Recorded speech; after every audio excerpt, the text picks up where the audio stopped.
boot to the gut. I should say knee to the gut. And now Cesaro. Look at this teamwork. Double team. Oh, and Dorado turned inside out. Nakamura cover. Hooks the leg. Is enough to put him away. And just barely getting the shoulder up and surviving is Lince Dorado.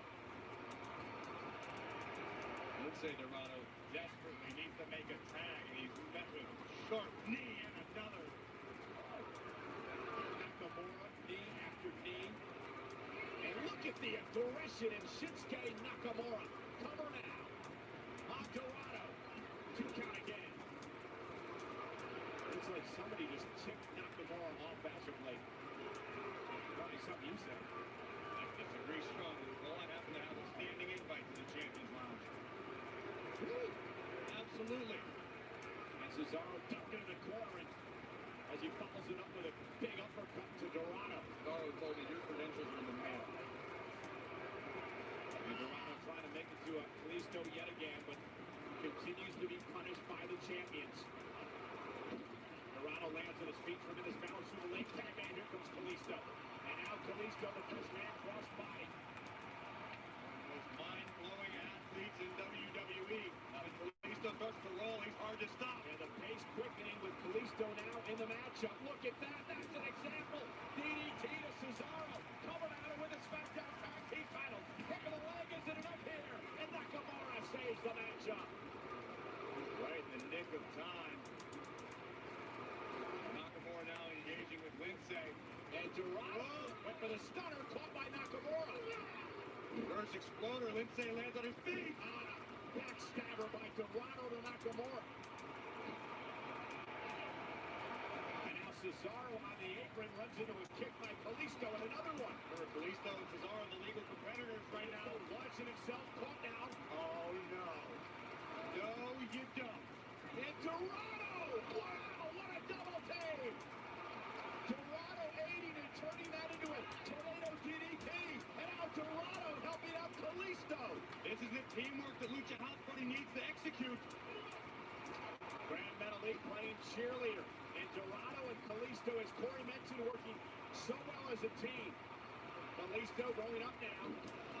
From the bottom rope, moonsault tag made. Here's Dorado now, who's legal. From the second rope, delivers a moonsault to Cesaro. Tag again. Kalisto now. Looking to go up top, perhaps closing in on the tag team titles. Moonsault again. Covered by Kalisto to win the goal. 2 count kick out. I don't know if we can chalk it up to ring rust, but it took Kalisto about a half a second longer than usual to deliver that moonsault. That could be the only reason Cesaro escaped. And Cesaro, the wherewithal to grab the leg of Kalisto and not allow him to make a tag. Shoulders down again. Cesaro kicks it too.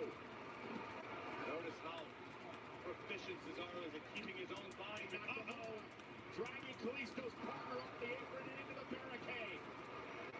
And suplex right onto the top of the barricade. Lince caught his chin on the top of the barricade. He might be out. Look at this inside the ring, though. Cesaro, though, too powerful. And Kalisto rolls through to win the tag team gold kick out again by Cesaro. So many near falls to the Lucha House Party. Going for Salida del Sol. Nakamura makes the tag. Kalisto runs into an uppercut. I think we're going swinging. Oh, Shinsuke with the knee cover now. Nakamura and Cesaro retain. Here are your winners and still SmackDown Tag Team Champions, Cesaro and Shinsuke Nakamura. For our first championship match here tonight on Clash of Champions, and Cesaro and Nakamura retain. Emphatically, very impressive outing for the reigning SmackDown Tag Team Champions. Lucha House Party brought the fight. There were a few glimmers of greatness as the match progressed. We'll take a look at where we started. Earlier in the match, after Cesaro stopped the momentum of Kalisto, Lince with the assist to complete the tornado DDT. And then Nakamura really turning the matchup here. Neutralized Lince Dorado by dumping him over the barricade. into the virtual WWE universe. And here it's like Cesaro swinging Kalisto, boom, right into a buzzsaw. Nakamura's knee connects, and it's a victory for the champion. It's time to celebrate in the Champions Lounge for Cesaro and Nakamura.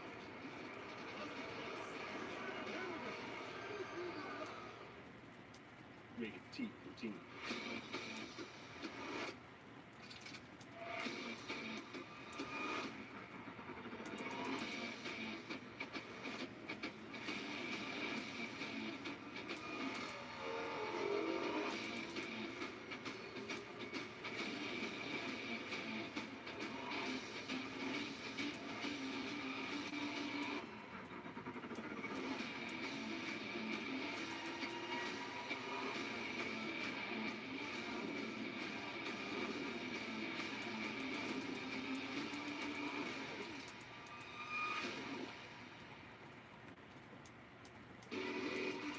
Congratulations to Shinsuke and Cesaro for retaining those SmackDown Tag Team Championships. And ladies and gentlemen, we are just moments away from going live on the WWE Network with Clash of Champions, where every match that you will see is a title match, all coming straight to you from the WWE Thunderdome. Now, one match I know everyone is very excited for is for that WWE Championship. Tonight, WWE Champion Drew McIntyre and his nemesis Randy Orton will face off in a life-threatening ambulance match, a match with devastating consequences, as only one superstar can leave with the title, while the other is guaranteed a trip to the hospital.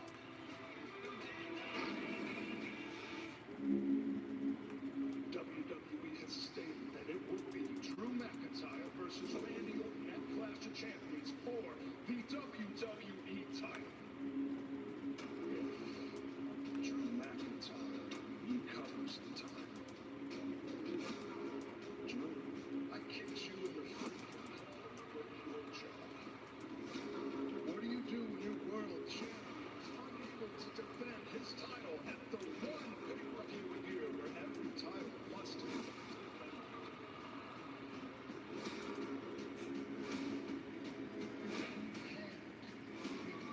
The WWE Championship.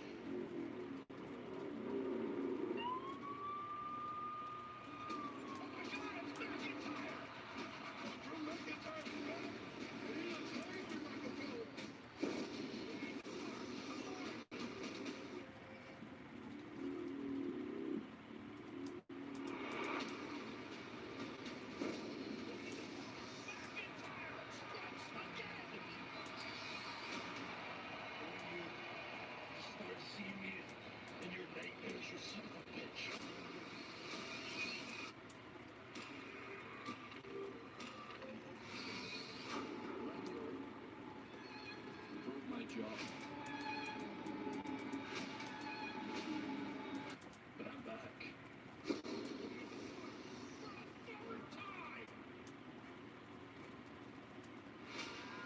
Newark both ticket rides and ambulances recently because of the WWE Championship. Wasn't appropriate. But the next thing we can be, somebody takes a ride in an ambulance for the WWE Championship.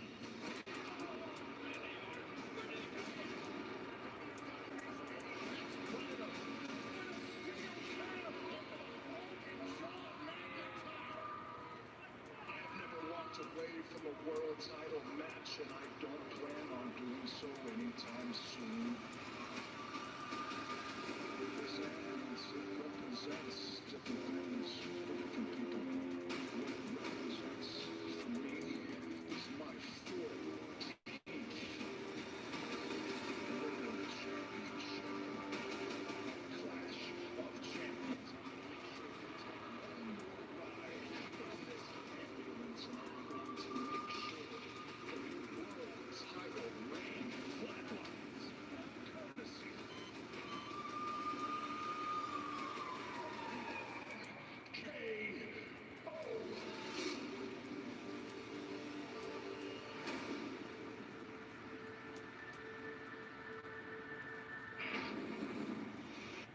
Well, this rivalry has gotten so personal, so intense, and Booker, throughout the course of your career, you've had your fair share of injuries. So how much of an obstacle will Drew's fractured jaw be tonight when he faces off against Randy Orton? I mean, it's something that is definitely going to be in the back of his mind. But one thing about a fight, the adrenaline, that, that's one thing that seems to always take over when you're in a fight. Getting hit one good time normally wake you up. But in a match like this, the experience got to go to Randy Orton. Randy's, he's seen just about everything, since he's been in this business. I mean, he didn't become the youngest heavyweight champion at age 24 by osmosis. He didn't slip on a banana peel or anything like that. 13 world championships. WWE Clash of Champions and NFL Sunday Night Football live reactions, play-by-play. I'm your host, Encyclopedia Sports, Cohen Luke 96. Thank you for tuning in and watching. Be sure to like, follow, and subscribe on social media. Links in the description below. Hit that thumbs up button. Share on social media. Hashtag WWE Clash. Hashtag Clash of Champions. Hashtag WWE Thunderdome. As well as Clash of Champions this evening. Clash of Champions Gold Rush, as they are billing it, will in fact take place inside of the WWE Thunderdome. Chat questions and comments, super chats, super stickers, always greatly appreciated as well. A little breaking news within the few hours or so. A few matches tonight for WWE Clash of Champions. Talked about this a little bit during the tail end of the previous live stream today, here this afternoon, with the NFL Week 3, with all the Sunday games here this afternoon with the Texans and Steelers. Thank you if you tuned in and watched. Be sure to subscribe. But towards the tail end of that, after we saw a few bonus coverage games, we learned that due to medical precaution with COVID-19, Nikki Cross pulled from her match versus Bayley for the SmackDown Women's Championship, along with Nia Jax and Shayna Baszler, no longer defending their women's tag team titles tonight against the Riot Squad. So 2 of the 3 women's matches no longer on Clash of Champions. The Gold Rush pay-per-view tonight, we just witnessed on the kickoff pre-show the SmackDown Tag Team Championship match with Cesaro and Shinsuke Nakamura defending and defeating the Lucha House Party that, to begin with, had no chance to win whatsoever. But they moved that up from the main card, put that on the kickoff show, moved Asuka, Zelina Vega, that was supposed to be on the kickoff pre-show, to the main card, now that there's no women's matches on the main card due to them pulling Bayley and Nikki Cross. No SmackDown Women's title match tonight, unfortunately, along with Nia Jax and Shayna Baszler against the Riot Squad for the women's tag team titles.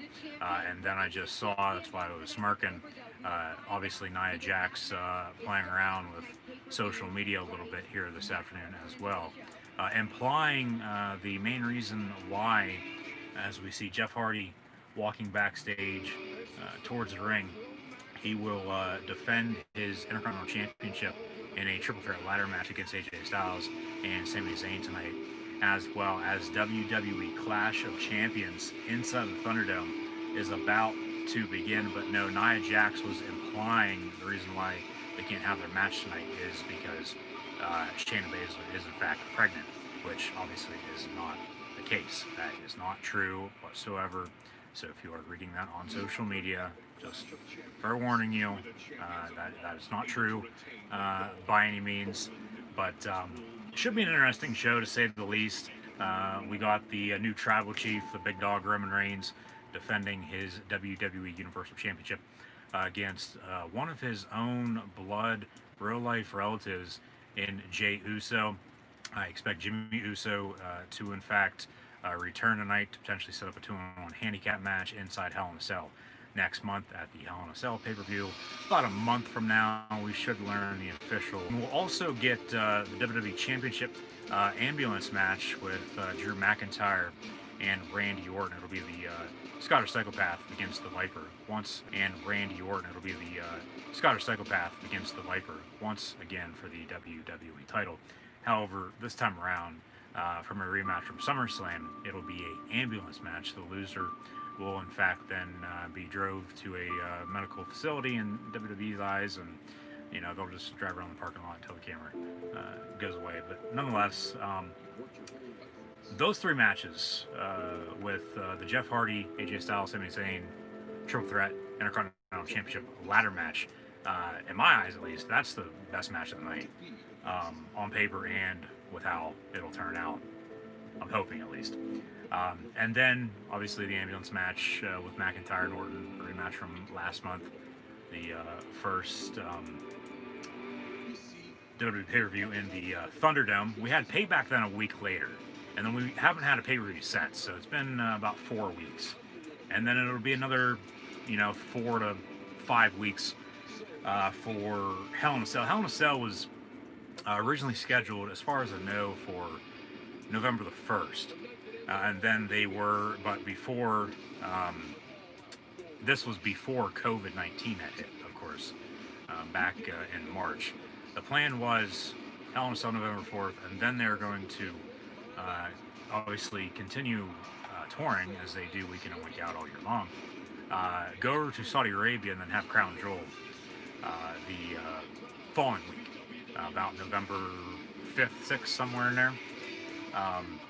But obviously, plans change, and rightfully so, due to everything going on. Hopefully everyone's staying safe. But nonetheless, as well, as far as I know, they're moving that up a week to the 25th of October. It's about a month. And that very well could potentially be the last pay-per-view inside the Thunderdome. But only time will tell. We'll find out, see for sure. It just depends, of course, with how things are going to turn out here over the next few weeks and months to come with real life, and then, of course, you do what you have to do in the workplace. But the Thunderdome aspect, it's actually been pretty good after they worked out a few of the kinks their SummerSlam weekend. But tonight's Clash of Champions Gold Rush pay-per-view, after the opening video package there, the first since the Payback pay-per-view event on the 30th of August, so it's been a few weeks. It seems longer for some reason, but there's a lot going on right now too, with football back, the NHL Stanley Cup playoffs coming down to the wire, NBA finals about to begin, baseball regular season done and over with, playoffs begin this week. A lot going on in the sports world. NASCAR, playoffs. Every match is a championship match. Yeah, we got a lot of decent matches, but those 3 that I named off with Jeff Hardy, AJ Styles, Sami Zayn, McIntyre, Orton, and then Reigns, Jey Uso, 2 pushing 3 with that Reigns Uso, because we know what's going to happen there, are literally the only good matches on the card tonight. WWE Clash of Champions Gold Rush live in the Thunderdome, the 3D graphic near the entrance. Falling contest, triple threat, ladder match for the Intercontinental Championship, and it'll be a triple threat rematch from SmackDown, a non-title, non-ladder match that we saw just about 48 hours ago with Jeff Hardy, AJ Styles, and Sami Zayn, in which Sami ended up picking up the win, and then so he stood tall. AJ then stood tall with a ladder afterwards. So Jeff Hardy, you would think, is going to win this match tonight. AJ Styles getting us kicked off from Gainesville, Georgia. His Atlanta Falcons, first team ever in NFL history in one season, and hell, they did it in back-to-back weeks, which is very, very hard to believe. They're the first team ever, the Atlanta Falcons, to blow 2 15-plus or more blown lead in the 4th quarter or later, okay? They're up by 15 or more, and they blew both leads. Last week against the Cowboys, today against the Bears, and ended up losing. Absolutely pathetic. We also saw a tie with the Bengals and Eagles. We'll get more into the NFL a little bit later on. Currently, again, the 4th quarter, up in Seattle, Dallas trailing by 8, 30-22. This game's been back and forth all over the place. It's been a very wild, crazy day in the National Football League, to say the least, the past 6 hours. But first and 10 for 43. Dak, screen pass, incomplete. 10 for Zeke near side.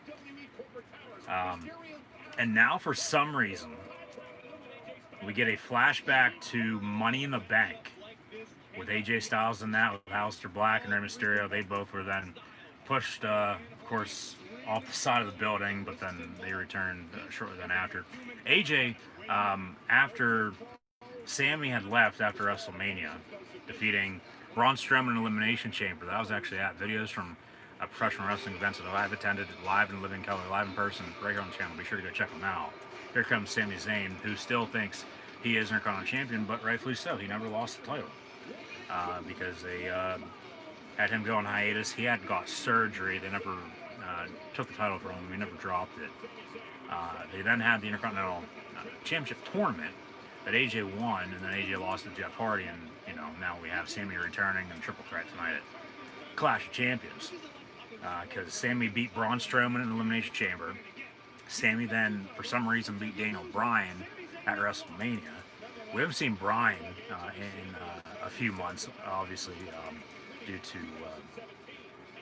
his and Brie Bella's second child being born about 2 months ago. So congrats to them once again. And now, okay, this is why they're showing Money in the Bank flashbacks. It's because this is a ladder match, a triple threat ladder match for their Intercontinental title. And you got to climb the ladder, grab the 2 titles that are hanging above the ring, because Sammy returned, still had his, and then Jeff, who was your champion when he did return on SmackDown there a few weeks back after Payback, I do believe it was, might have been Friday before too, I honestly can't remember. Anyways, Jeff obviously now has his title, and it's to determine the new undisputed IC champ. They'll then just go back down to 1. Sammy's a damn good heel. AJ is too. Jeff will more so than not probably win this, I would think. I picked them. I actually did my predictions during halftime in the second half of the Texans-Steelers game earlier, so if you check those out, thank you. Didn't have any time the past few days or so to actually sit down and record with time against me, not on my side. So that's why I did not, even though I said I was going to, I did not, unfortunately, release any WWE Clash of Champions and Gold Rush preview predictions. So a few flashbacks to a few different ladder matches. AJ back at Money in the Bank back in May here in 2020 up on the corporate building. And then he obviously didn't win Money in the Bank. Otis did, and they still don't know what the hell to do with him. Touchdown Cowboys, Michael Gallup, Colorado State. Cuts it to 2. Boys will go for 2 here, it looks like. Be smart to tie it up at 30. Bell rings, match underway. We saw Sammy flashback to Money in the Bank in 2017, and then also in 2017, about a month or so prior, that's when the Hardy Boys returned to WrestleMania 33. That's the highlight we saw for Jeff Hardy. And of course, they tried to crop out Matt as best they could, but I do believe he did make the cut there. But I could be wrong, as he is in AEW now. He's all in with All Elite Wrestling, as is a few other former WWE personnel. But Clash of Champions underway. It's Jeff Hardy, AJ Styles, Sami Zayn for the Intercontinental Championship, a triple threat ladder match. Let me know in the comments below who you have winning. This was also the question of the day on Friday on Facebook and Twitter. Poll is in fact still up, so if you would like to go vote on that respective poll, go back to this past Friday and vote for either Jeff Hardy, AJ Styles, or Sami Zayn. In the meantime, Dallas, the 2-point attempt, no good. Seahawks hold their lead 30-28 with 13:07 to play from CenturyLink Field in Seattle. I don't know. He might have got in. I don't even know if they looked at that yet, if they reviewed it, or if Dallas and Mike McCarthy are even able to challenge a 2-point attempt. I don't know if you can do that or not. we'll see. They hit a commercial break, so we'll find out when they return. But as mentioned, this match, and unfortunately it's the opening match of the night, should be the main event, because overall wrestling, this arguably is the best match of the evening. Because we know what's going to happen with Reigns and Uso. Roman's going to win one way or another, whether it be pinfall, submission, DQ. Reigns, your new tribal chief with Paul Heyman as his special advocate, or special advisor. Roman Reigns is no longer the big dog. He's the tribal chief on his own island. He's the new Universal Champion, your reigning, defending, undisputed heavyweight Universal Champion of the island. And honestly, for Drew McIntyre and Randy Orton, that could go either way, and I'd be fine with whoever wins, because it'll make for, hopefully at least, better stories down the road. As here coming up shortly, we very well could have another WWE draft or a shakeup. It's just a matter of when. I don't know the exact date on that either. We could find out sometime tonight. Probably not. Probably tomorrow night on Raw, I would think, after Clash of Champions Gold Rush pay-per-view this evening. We will find out hopefully when Hell in a Cell is, but and then it'll be Survivor Series and of course TLC, which, hell, who knows, if they play this out for the next few months, we could have another triple threat ladder match for the Intercontinental Championship with Hardy, Styles, and Zayn. So these three competitors going back and forth. We'll get more into the rest of the card coming up shortly. Ooh, yeah, that's right. Holy hell. Jeff just went face first off of the rope, off the top rope. AJ, hopefully we'll see a replay of that. AJ, like, sort of moved out of the way and pushed him. Here we go. He was off the... Yeah, all right. So the ladder was standing up.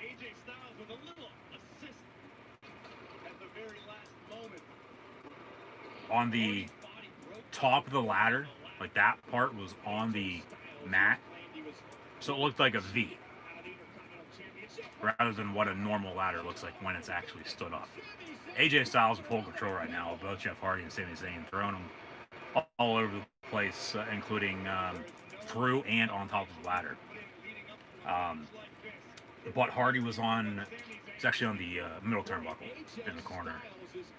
Went to jump, and then AJ just, like, sort of caught him and pushed him face first into the part of the ladder that is in the middle that holds it up, the level part. I don't know if there's an actual term for that or not. I'm sure there is. But and then he threw Sammy, went corner to corner, threw him on top of one of the ladders that's propped up in the corner. Now AJ with one of the that's the tallest ladder that they have, as they have the camera shot from above too. Obviously no fans in attendance, all virtual, WWE Thunderdome. AJ putting a ladder up, going to try to climb, and now, could two of these competitors win this match? Yeah, because there's two titles. That'd be which I honestly want to be shocked if they did do something like that. Clothesline miss. Pele connected from AJ to Sami Zayn. But, like, if you're, say, AJ Styles or whoever, Jeff Hardy, Sami Zayn, I'd assume you have to grab both titles to win.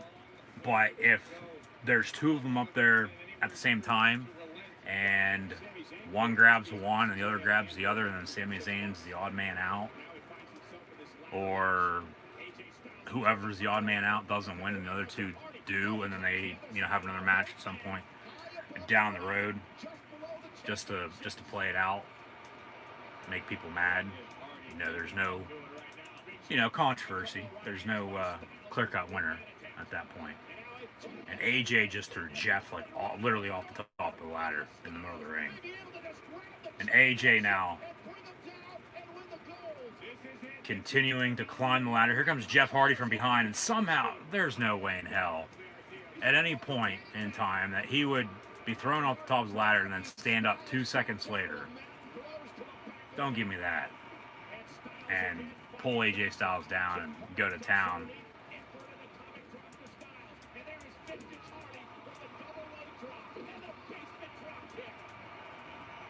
Hardy now with a few kicks to AJ Styles. Sammy laying outside the ring. Don't know where exactly he's at, but Seahawks ball, 2nd and about 8. We'll catch the Saints with Aaron Rodgers and Drew Brees. Today it's America's Game of the Week in Seattle on Fox. Dak Prescott, Russell Wilson. That's currently going on right now. Screen pass, top of your screen. Decent block for about 5 yards. 3rd down and 3. Here comes Sami Zayn from behind. Sammy throwing Jeff Hardy out of the ring. Now kicking AJ into the corner. Sammy going to climb the ladder now. As mentioned, Sammy went away. I believe he had like a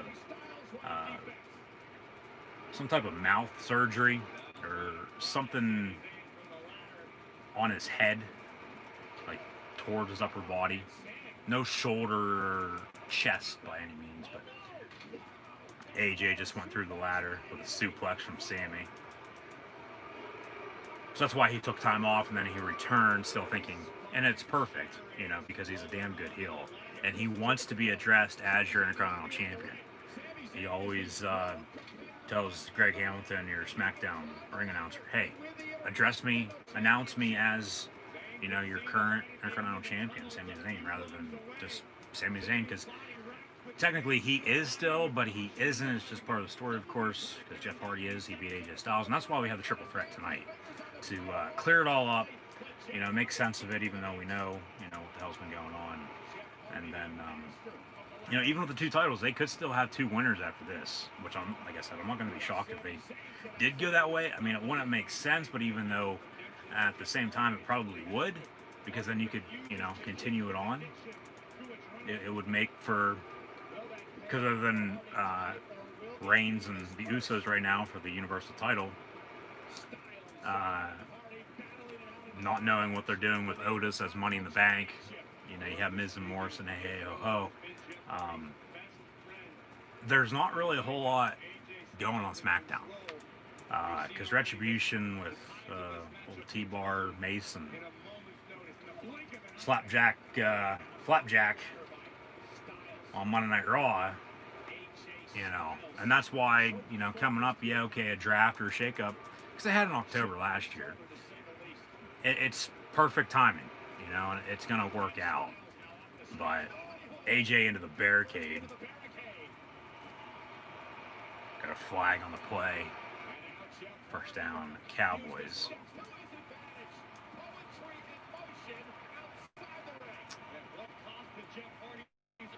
And it's a play. See what the flag is. Commentary for the SmackDown Intercontinental Championship match. It's a triple threat ladder match with Jeff Hardy, AJ Styles, and Sami Zayn. Sami just hit a Luba kick on Jeff, as we see a replay. Okay, so Jeff hit his first, and then a Haluba kick from Sami. Jeff in the crowd over the barricade, AJ ringside. They'll probably both come up at the same time and tip this ladder that Sami Zayn's currently trying to climb. Actually, AJ Styles from ringside picks up one of the smallest ladders and just chucks it at him and hits him, I guess, in the hand. But AJ got some distance on that.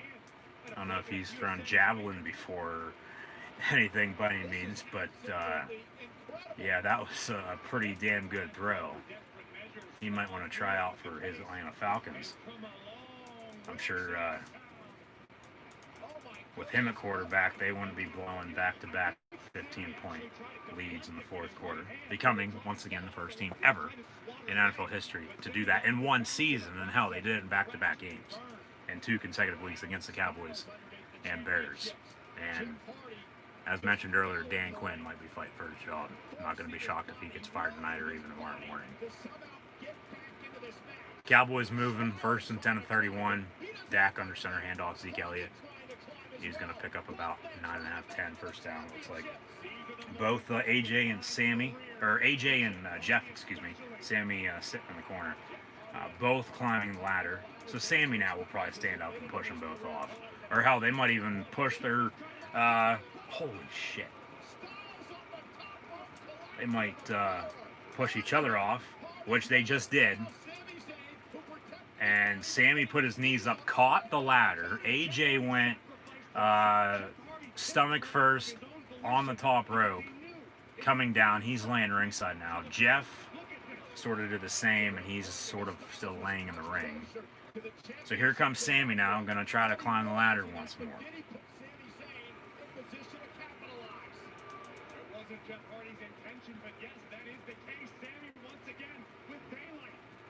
Here comes Jeff Hardy from behind, pulling Sammy down. Kick right to the head of Jeff Hardy. Matt Hardy, his brother in AEW now, as mentioned. Very scary. AJ off the top rope, and he was going to go for a phenomenal forearm to what it looked like Sammy, but then Jeff came in. The ladder, I don't know if that's considered a botch by any means, but, well, okay. Jeff pushed Sammy off, pushed the ladder. Sammy fell off. He's somehow still on his feet, though. And then the ladder hit Styles right in the head as he was coming off of the top rope for a phenomenal forearm. So now AJ out, Sammy out. Jeff going to get to his feet here and climb the ladder, it looks like. And he'll end up winning as thought. And then who's going to challenge him for the Intercontinental title? I would think it's going to be, because they're still playing out the King Corbin and Matt Riddle feud on SmackDown. Whoever they end up having win that, it'll probably be Riddle. Would be a good challenger for Jeff Hardy's Intercontinental title. But if we are going to have a draft or shakeup, which we are, it's just a matter of when. We just don't know the exact date. You know, we could have, stuff go all haywire again. Hell, I'm sure they don't even know what the hell they're doing yet. Sammy trying to push the ladder, and then Jeff Hardy's literally like climbing the other side of it, and then falls off, fell ringside into the barricade. Graves says Jeff's finished. He might be. That was a scary bump, it looked like. Good match though, thus far. And now here comes Sammy grabbing another ladder. AJ from behind. AJ with a right hand. They're really hitting the replays tonight. Seen about 10 of them so far in this match. It has only been on for a few short minutes. This is the opening contest. Clash of Champions of Gold Rush. Thanks once again for tuning in. Hashtag ladder match now when you share on social media. Hashtag WWE Clash. Hashtag WWE Thunderdome as well. Chat questions and comments, super chats, super stickers, always greatly appreciated. Seahawks still holding on, but Dallas with Prescott over 400 yards passing, continuing to move the ball out past midfield. 1st and 10, 6.5 to play. Fake to give to Zeke. Stepping up in the pocket, tuck it and run. First down slide, 35, first down Cowboys. All they need is a field goal. They score a touchdown, okay, that's better. For them at least. They'll give Seattle not a lot of time. Check timeouts here. To potentially, try to come back and win it. But. Okay, Seattle and Dallas have all 3 timeouts left. 5:50 to play. 2nd and 1. Prescott under center. Now he's going to hand off Zeke. First down run up the gut. 4 yards to the 31. AJ off the announce table and hit Sammy with a reverse DDT. After Sammy caught him. Match continues. This will go down. I don't care what the hell else happens tonight. This will go down as the best match of the evening. It will. On paper and with what's still yet to come. And we'll get into those upcoming matches shortly. Stay tuned. But okay, AJ picks up Sammy. The ladder falls, and then he just throws him on the top of the announce table.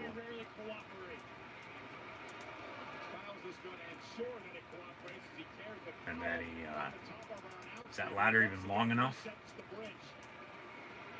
Sets the ladder back up, as we do have a bridge now in between the announce table and the ring. Where's Jeff at? Jeff with a, he didn't even hit him in the face, come on. That's one of the small ladders. Jeff just hit Styles, and then AJ sold his right eye. It looked like he didn't even hit him in the face. He didn't even hit the ladder that Sammy's laying on, I don't think. WWE Thunderdome crowd getting into it here as they know the finish is coming. 3rd down and 4 Cowboys. And now Jeff Hardy climbing to the top of the ladder. And he's going to do the same thing they did at WrestleMania 33 when they returned. Through Sami Zayn and the ladder that was set up in between the ring and the announce table.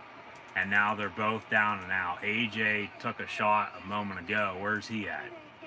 He has full control right now. Because Jeff just put, and also went through it at the same time with Sami Zayn. A swanton bomb off the top of the ladder through Sami Zayn and a ladder that was set up in between the ring and the announce table. It's a miracle. There are bodies everywhere. Zayn's down, Styles trying to make it to his feet. Hardy's down as well. This ladder match is taking an unbelievable toll on these 3 men. And now Jeff somehow on his feet. Just hit Styles in the gut with a ladder. It's a mess. This match is a mess, says Michael Cole. His own health, his own career potentially to take Sami Zayn out of the equation. It's about, again, Corey, this is his redemption year. This is about Jeff Hardy proving the world that he's still got it, that he can still get to the top of his game in moments like these. AJ with a reversal with a ladder right to the gut of Jeff Hardy.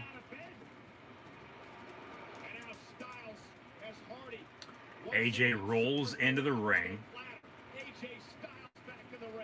There's a ladder propped up that he's now going to slide into the ring. That ladder's not tall enough, though, I don't think. It might be. He climbs the whole way to the top.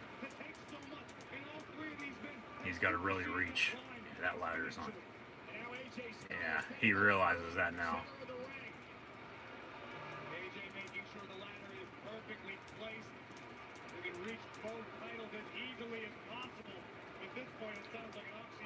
Camera shot coming down from up above, right above the championship titles.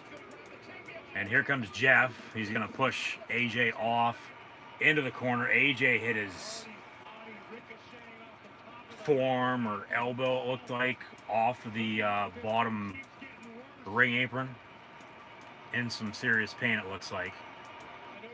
The ref checking in, telling him, hey, do this, do that. Your cue's coming. Play clock winding down. They get it off on a 2nd and 13. Dak Prescott, far sideline. Almost brought down for a catch incomplete. That was Brown, 85, the intended target. This is awesome chance from the crowd. Michael Cole, I don't know who the hell is going to climb the ladder. Well, why don't you climb the ladder, Michael Cole? And then we'll make sure once you're up there, even if you do or don't grab the ladders, we'll push you the hell off.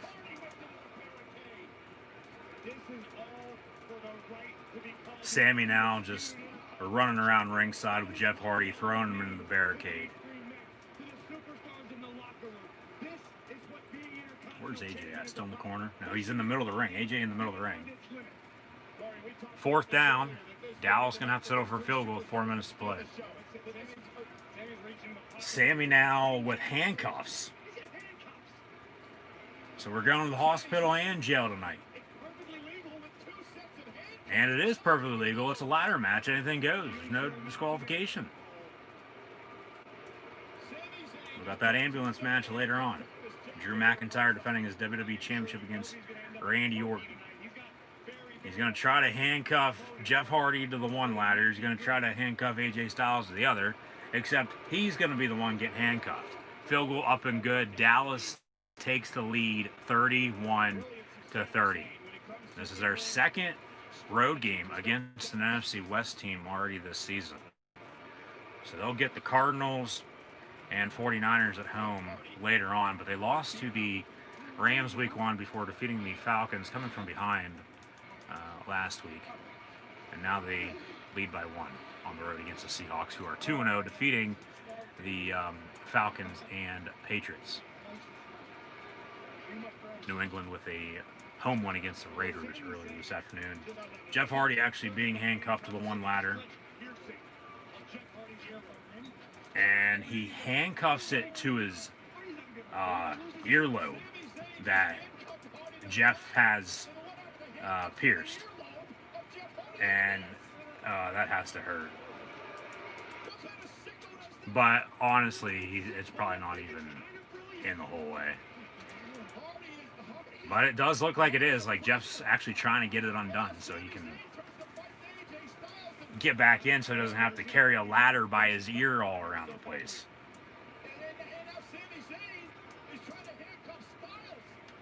Sami gonna handcuff AJ now.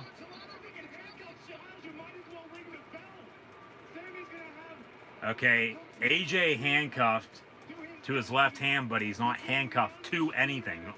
Not the rope, not a ladder, not his earlobe. Sami now talking to AJ. Hey, I just set this ladder up. And now AJ with a reversal.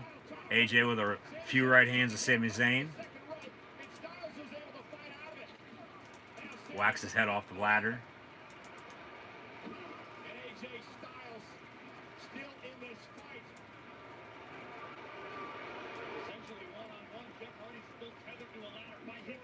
AJ with a vertical suplex. Now gonna... That's good. AJ stands up, but now AJ and Sami are both handcuffed to one another. That was good. Sami, hey, you're not going anywhere, buddy. He's laughing. That was a good spoof. I didn't expect that. Obviously handcuffed it right after the vertical suplex. I don't know how I didn't see that.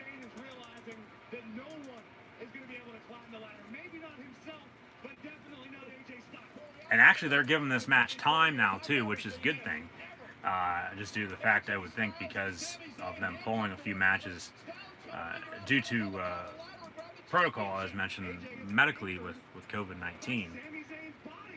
With Nikki Cross married to Killian Dane, who's in NXT. NXT recently having another COVID-19 outbreak, so plans change, is what it is. We'll now, I would think maybe a few additions tonight, backstage-wise or in the ring with a promo or two. But then those matches that aren't taking place now tonight, they'll happen on Raw and SmackDown in the weeks to come. Jeff Hardy back in the ring, still with the ladder handcuffed to his ear. And then Sami and AJ trying to climb up the ladder at the same time. Sami has a key and he's undoing it as AJ and Jeff go back and forth. Sami Zayn no longer hooked to AJ. He's going to hook AJ to the ladder. Throw away the key.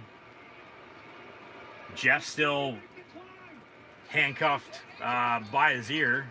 And AJ can't do anything about it. Sami Zayn climbing the ladder. Sami Zayn grabbing both Intercontinental Championships. And Sami Zayn is still, and you're new, WWE Intercontinental Champion. A damn good match. And then they got the handcuffs involved to make it even better. That was damn good. That was a good match. That was. Sami Zayn's your new IC champ. That was good. Hey, you want the key? Now you can have it. I don't care. Yeah, it's sitting right there. Now it's on the ground.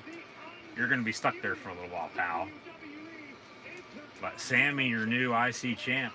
Hey, bring over Kevin Owens to SmackDown. Give me Owens Zayn for the Intercontinental title. That would boil everything out of the water. The ref trying to get the handcuff off of the ear of Jeff Hardy. And they're going to try to get the handcuff off of AJ Styles as well. An injury for the Seahawks. 3rd and 3 to come with 3:03 to play. That was Chris Carson that went down injured. And he rolled his leg, it looked like. His knee. Too many injuries in the NFL this year. Way too many. A few replay highlights of this match. A damn good match to kick things off tonight. For Clash of Champions. Still to come, though, as mentioned, an ambulance match for the WWE Championship with Drew McIntyre and Randy Orton. Roman Reigns, Jey Uso as well for the Universal title.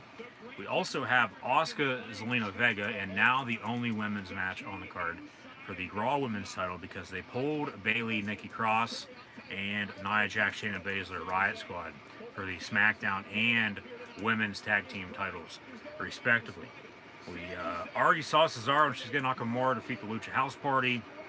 And then also, still to come, Street Profits. That match was actually for the SmackDown Tag Team titles, if I did not mention that. Street Profits, they'll defend their Raw Tag Team titles against Andrade and Angel Garza. U.S. Championship will also be on the line. Bobby Lashley versus Apollo Crews. And then a week from tonight, in what very well could be better than Clash of Champions tonight, we'll have the next WWE NXT TakeOver. And Sami is your new IC champ. Technically never lost it. Now he's Sami 2 belts. I wonder how long it'll be until they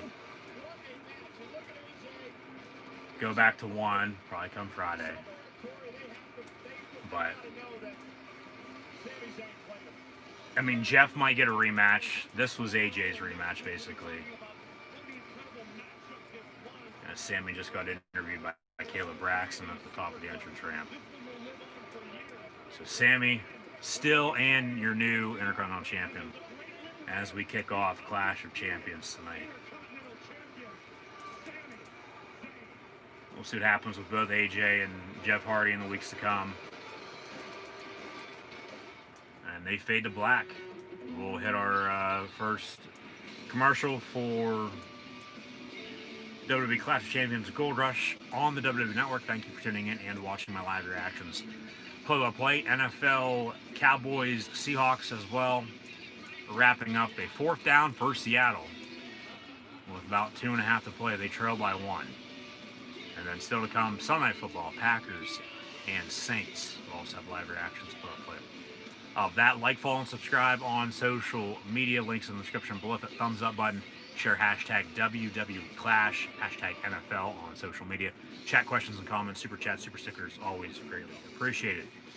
Pass going to be complete over the middle.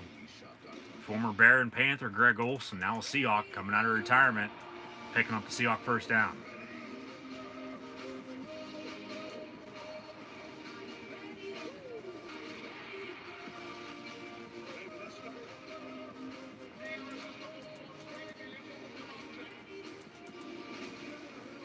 Hell yeah.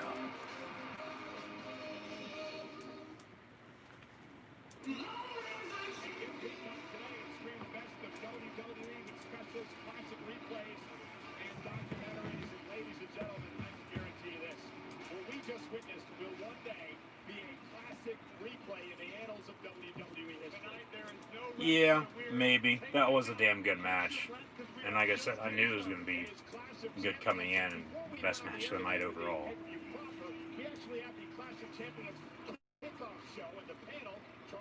Yeah.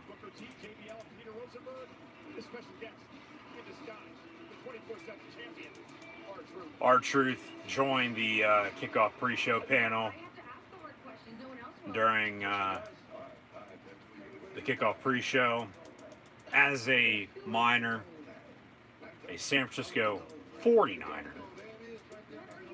as he was panning for gold during the Clash of Champions Gold Rush. And talk about fire, that was gold. R-Truth is hilarious. And he is still your 24/7 champion as well. Now he's running around backstage. They'll probably drag this out all night because they don't have anything else to do now. Who's going to come up from behind him and pin him? Kirijizawa and the Ninjas. He's still panning for gold. There's a referee, 2 referees now in a conference room.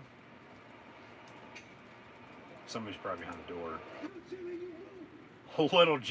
Little Jimmy's back. Somebody's gonna kick him out in the hallway. Here come the official referees from behind. And Drew Gulak. Now, quick roll up. 1, 2, 3. Drew Gulak is your new 24/7 champion.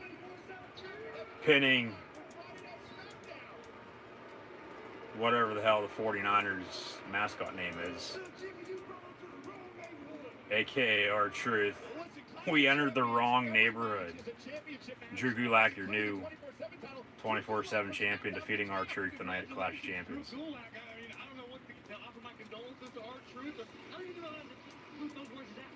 Ladies and gentlemen, still to come tonight from Friday Night SmackDown is the Universal Championship match. Roman Reigns, Jey Uso, the big dog, your new tribal chief, all bow down.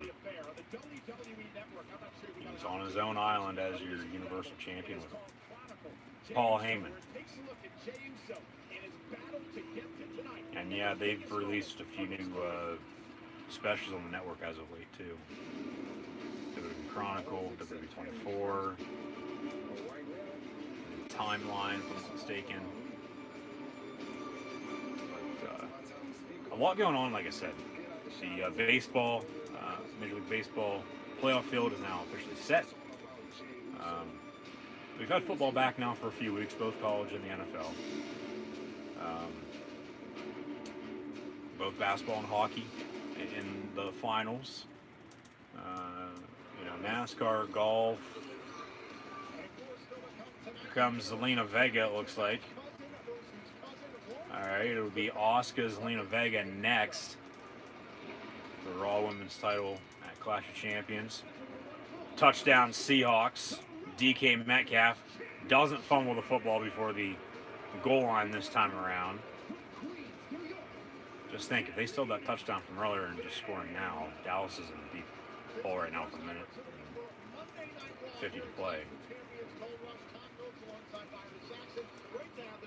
Alright, Tom Phillips, Byron Saxton, and Samoa Joe back on commentary for Monday Night Raw.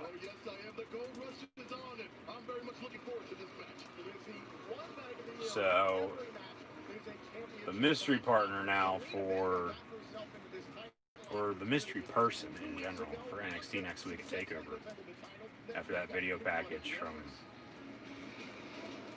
last week. It's not who, other than potentially Bo Dallas. It's not, or even Bobby Roode. He, thought it could potentially be, so a little unfortunate, but we'll see what happens. This should be a decent match with Asuka and Vega. But yeah, this game here with Dallas and Seattle, regardless of when they play, it's always a damn good game. Always close, down to the wire, as it is once again today. And Seattle actually going to go for 2. Smart. It's 36-31 now after the touchdown to make it a 7-point ball game. Make Dallas have to score to tie it. Seattle for 2. Russell Wilson. Slant a little too high, incomplete, no flag. So 2-point, no good. Now flag comes in. They're going to get Dallas for a defensive hold or a pass interference, it looks like. Which would be a good call. Because he was being held there for a little bit.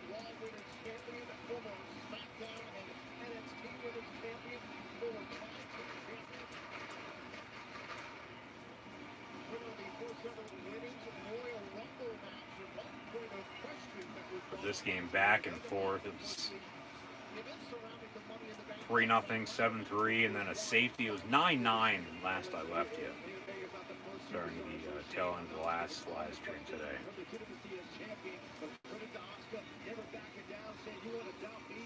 Now here we are, 36-31. Metcalf had fumbled right before the goal line, pulled a Leon Lett, and ended up being a touchback. However, not Super Bowl, of course, but still. 2-point from the 1. Simple play action rollout. This time it's good. They go to Jacob Hollister. So now a 7-point lead once again for the Seahawks. 38-31 over the Cowboys. Bell rings, match underway. It's Asuka Zelina Vega for the Raw Women's Championship. This is, in fact, the only women's match now on tonight's Clash of Champions Gold Rush card, due to the fact Nikki Cross, Nia Jackson, and Shayna Baszler were pulled from their matches. So Bayley not defending, and Riot Squad not challenging tonight. So we'll get those matches at some point later on. And Byron, it appears early on, Asuka toying with Zelina Vega, maybe underestimating the challenger. And then shoulders down, 2 count. That's very easy to do to the point that you made earlier. Asuka's They'll drag this match out, I would think. Asuka's going to retain. This pay-per-view as a whole. The build, it was alright. At some points, it seemed rushed. They did a few matches on Raw and SmackDown that very well could be taking place tonight, but with it being Clash of Champions, normally all the matches are championship matches. You know, you do those before and then you hold off with what you already did or didn't do till, you know, after this pay-per-view. Draft, shake-up, next pay-per-view, then Hell in a Cell. So, once again, a lot going on. Just not wrestling or football, just everywhere. But also in wrestling and football, because arguably week 2 last week in the NFL was the best week so far. I mean, week 3 might be giving them a run for their money right now. It's been a very wild, crazy day. We'll check in with all the other teams later on. And then, you know, Clash of Champions, just in the WWE, coming off of SummerSlam and Payback and back-to-back weeks. Injuries, I mean, storyline injuries then too. It's worked out, it always does. Like, they get to what they want to promote, they get to what they, you know, want to do, regardless if we like it or not, because they're still going to do what they want. And then AEW's on their road to Full Gear. They're actually going to have their anniversary show beforehand in a few weeks. But Asuka and Zelina Vega right now, WWE Clash of Champions. The big thing right now in the WWE, it's Retribution. It's Dominic Dijak as T-Bar, it's Dio Madden as Mace, and then it's Shane Thorne as Slapjack. Mercedes Martinez and Mia Yim as the women in the group in that faction. No names as of yet, because they, even though they have been debuted and wrecking havoc, they finally revealed themselves this past Monday night, and yeah, like, such good shit, like, you can't make it up. So we'll see if Retribution does anything tonight. I doubt it, because they haven't done anything on any pay-per-views of late. They'll save that, of course, for Monday Night Raw because they're exclusive to there for the time being, at least. Change, or hell, they could even just over the next few months or so, if it doesn't work, just scrap the whole damn thing. And that would suck for Dio Madden and Shane Thorne, I would think, because Dijak, Mia Yim, and Mercedes Martinez are the best out of the group, and they would either go back down to NXT then at that point, or get called up and they'll figure something out for them then if that ever does happen, which it will eventually. It's just not probably going to be now, which is unfortunate because I don't think anybody likes the Retribution stuff anymore because just how bad it is. It's pathetic. Under a minute to play. Cowboys ball down 7, 1st and 10. 38-31.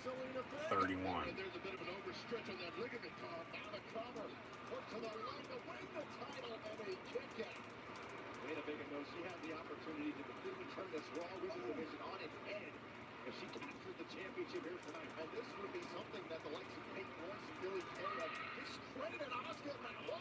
Counter by Asuka. She's looking to hook in that Asuka lock. Going for the Asuka lock, trying to cinch it in, but Zelina Vega trying to counter. Zelina has Asuka in an armbar. To the injured left arm of Asuka. Asuka quickly able to maneuver out of the power differential, Kyle. The power differential. And she's right back to that Asuka lock. Asuka rolls that through. Super kick right to the gut. Hell, Zelina Vega is getting a championship match before Aleister Black is up on the main roster.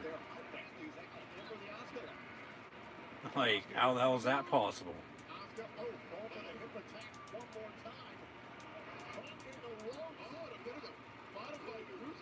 That just shows you how bad booking is, for God's sakes. Like, no offense to Zelina by any means, but still, like, come on.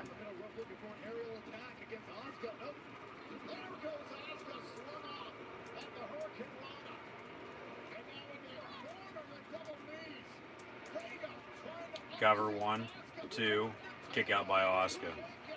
Asuka loses this. You know, it's pathetic. That's just stupid. Second 2 screen pass. Complete. We got a flag. Seattle has the football.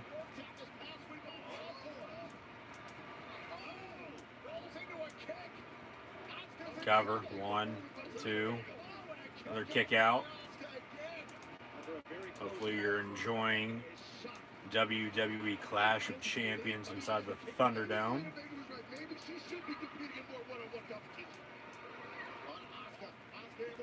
Asuka from behind. Zelina gonna roll her through. 1, 2, kick out. 1, 2, another kick out. And then Asuka making Zelina tap out very, very quick. Asuka retains. And speaking of quick, sometimes all of a sudden with technical difficulties, we have buffer, we have disconnect, we have reconnect. And then earlier today, we had some overheating for some unknown reason. So just fair warning, everyone there on that aspect with the technical side of things. If that does in fact happen, that's the reason why, which it is what it is. It's technology for you. It's good, but it's also bad when you want it or need it to be good. But thus far, compared to earlier with the stream this afternoon, tonight's is 10 times better for some reason. Sometimes it's a hit or miss, and then sometimes it's always bad, and then sometimes it's always good. But hey, here we are, WWE Clash of Champions, some NFL football as well with a few different games. So once again, thanks for tuning in and watching. Zelina Vega, would you say that she's more of a formidable opponent than what you would have expected? Zelina is like a firecracker Zelina is like a firecracker. Yet dangerous. But Zelina was not ready for. But Zelina wasn't ready for Asuka. Asuka's still your Raw Women's Champion. Zelina actually on her feet, face to face, and now they're going to shake hands, it looks like. No, Zelina says no. They've sort of split her from Andrade and Angel Garza. And Zelina doesn't shake hands, she bows down. And then she kicks her right in the gut. Knee right to the face. Okay, they could continue this, I wouldn't mind. Because Zelina is good on the mic.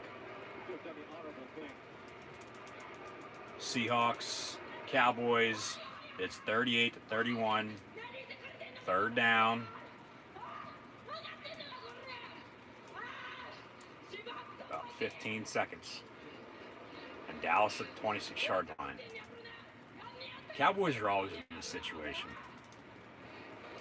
Always. And the main reason why, as Dak Prescott almost goes down on the sack, is because they're the Dallas Cowboys. Dak, you should have took the sack because you just threw a pick in the end zone. And that'll do it. Basically, in the last play of the ball game, once again, for the second consecutive week, the Seahawks are going to pick up another home win. Speaking of Falcons, Patriots, and now Cowboys to go to 3-0 here in 2020. Seahawks going to beat Dak and Dallas. Seahawks over the Cowboys, 38-31. Yeah, I don't believe they had a timeout, right? If you would have took the sack, call your timeout in about 5 seconds.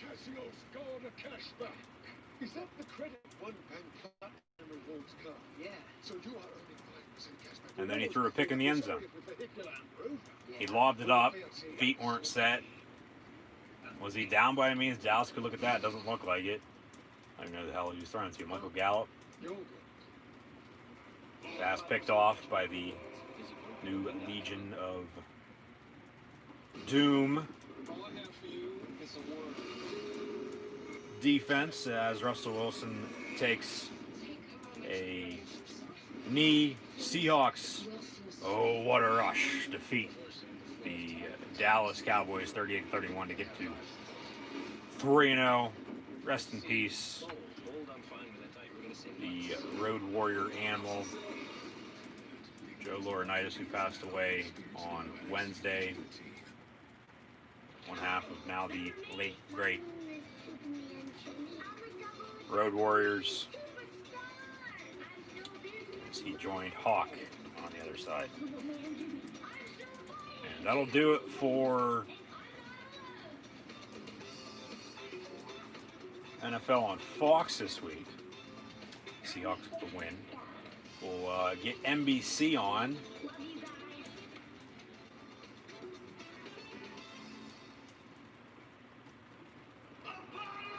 Apollo, no one cares. Bobby Lashley's going to beat you again.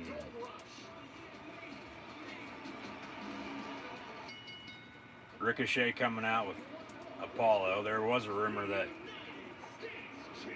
he wasn't going to resign, and good for him, but then I think he squashed that.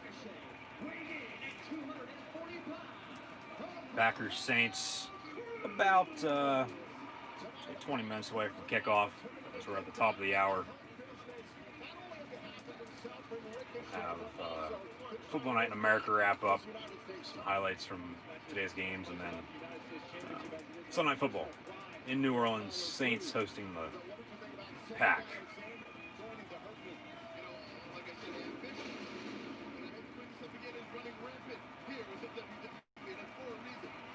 This match honestly might be the worst of the night because Bobby Lashley can't wrestle.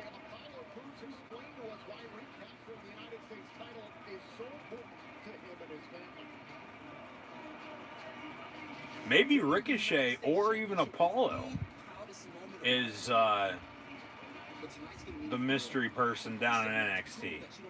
I mean, the green adds up. He has it in his entrance. I didn't think of Apollo. Everybody's been saying Bo Dallas.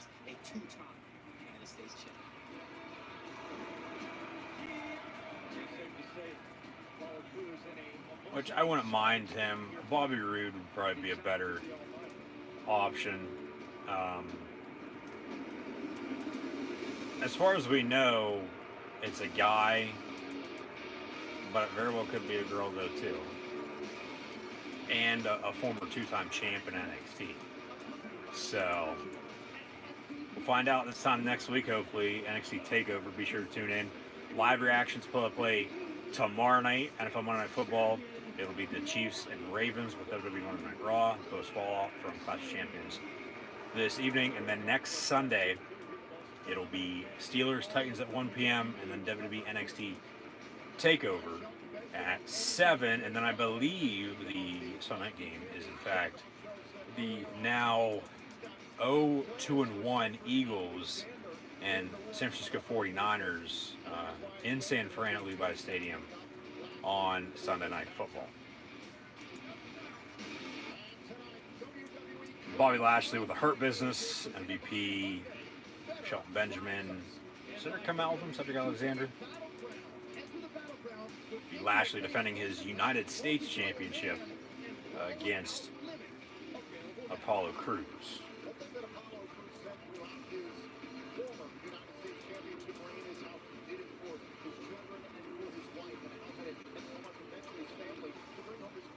Russell Wilson has to be the favorite for MVP right now in the NFL. He just set a new NFL record for the most touchdowns in the first 3 games of the season with 14. As Seattle, of course, just defeated the Dallas Cowboys by 38-31. See what else we got cooking.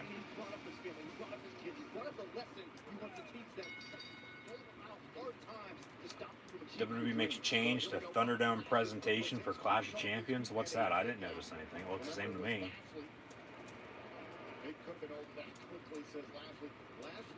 Yes, Sami Zayn, your new Intercontinental Champion. Hell, he was still Intercontinental Champion, so he's still and your new IC Champ. Asuka, still your Raw Women's Champion. Cesaro Nakamura, still your SmackDown Tag Team Champs. Bobby Lashley will win this. Since they pulled those other matches, we probably, unless Orton beats McIntyre, we're not going to have a title change, it looks like. As of now, at least. I mean, Sammy won, but do you technically even consider that as a title change? Because he was still, Intercontinental Champion, but he's still, and you're new with how the storyline's going. So, Bobby Lashley misses with a slap. You got to do better than that. Bobby Lashley, Apollo Crews for the U.S. title. Clothesline over the top rope. Could honestly care less about this match. Some highlights from NFL games earlier today.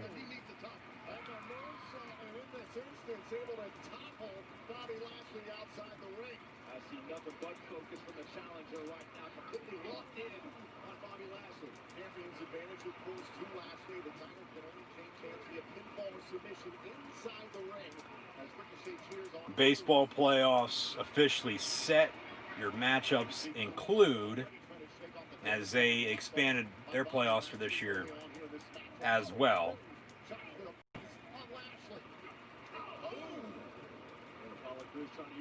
It'll be in the first round.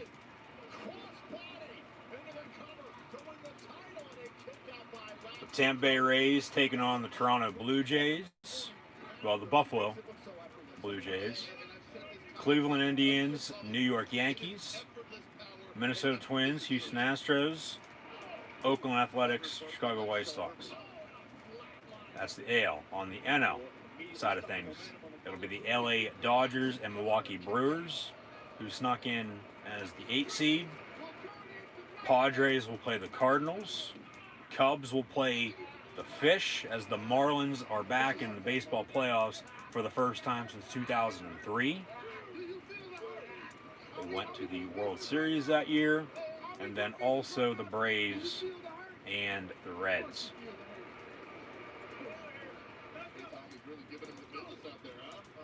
Considering everything that MVP is trying to get Apollo Crews to join the Hurt Business under each of the repercussions. This has gone on the last 5 months. Wildcard games will begin on Tuesday. MVP came with the threat, and now Apollo Crews has consistently paid time and time again for his transgression. This is exactly why Cedric Alexander joined the Hurt business, why he abandoned Cruz and Ricochet.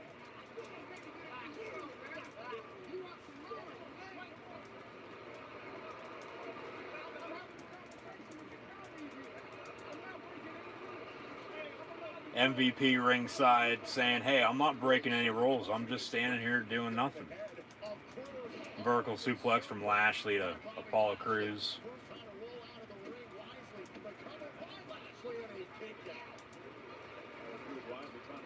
AP top 25 poll for college football, as mentioned earlier, dropped this afternoon.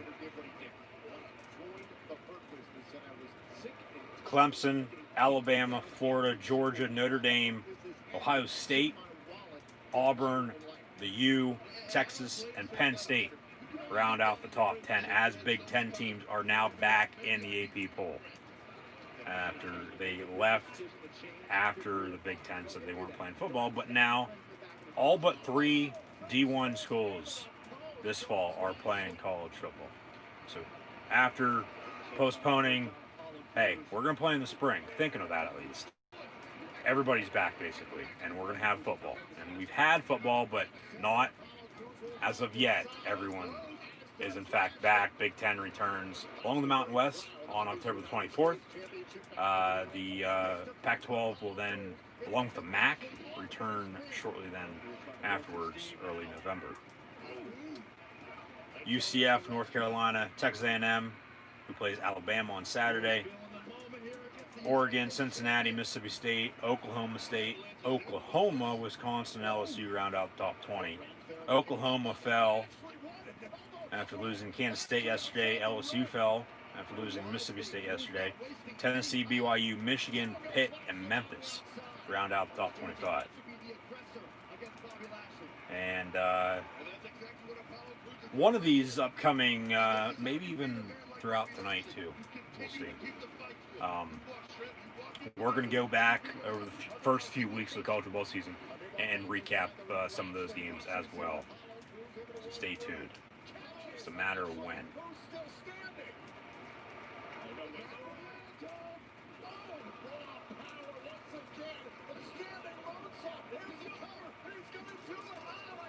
Kick out by Bobby Lashley. Apollo Crews almost had him. Sunday Night Football crew going over their picks for tonight's matchup with Green Bay and New Orleans. Let me know in the comments below who you have. Give me a 1 for Green Bay. Or actually, give me a 12 for the Pack and give me a 9 for the Saints. For Rodgers and Breeze. Or a 129 if you think it's going to end in a tie, as Cincinnati and Philadelphia did earlier. So we'll get Sunday Night Football kick-started here shortly.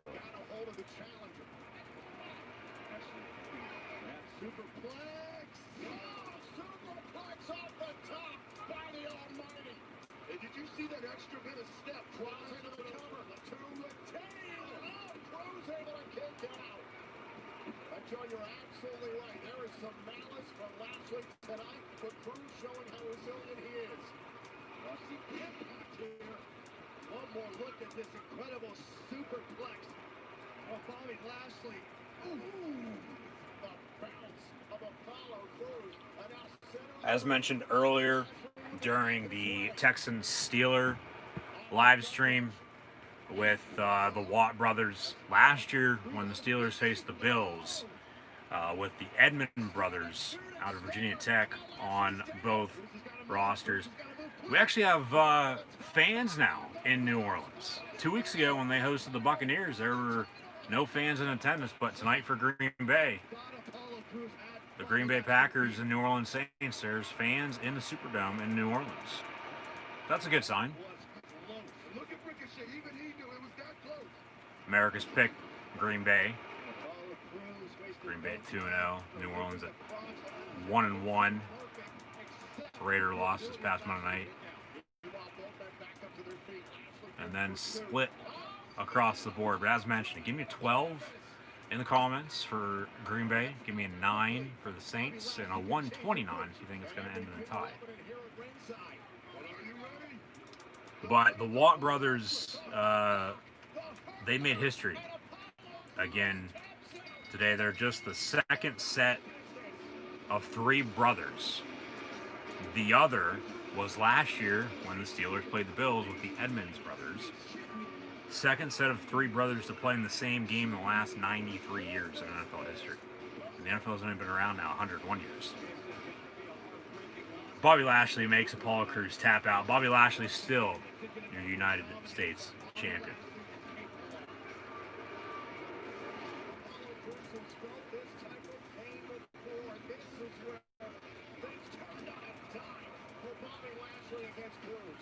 Bobby Lashley, a familiar scene for Apollo Crews. The hurt lock cinched in, and Apollo Crews would tap out. I mean, just absolutely bringing the shoulders out of their stocking.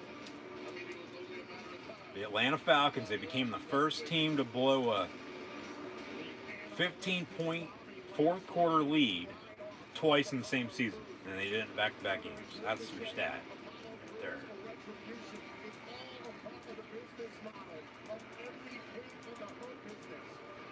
That's hard to believe. I don't know how the hell you do that.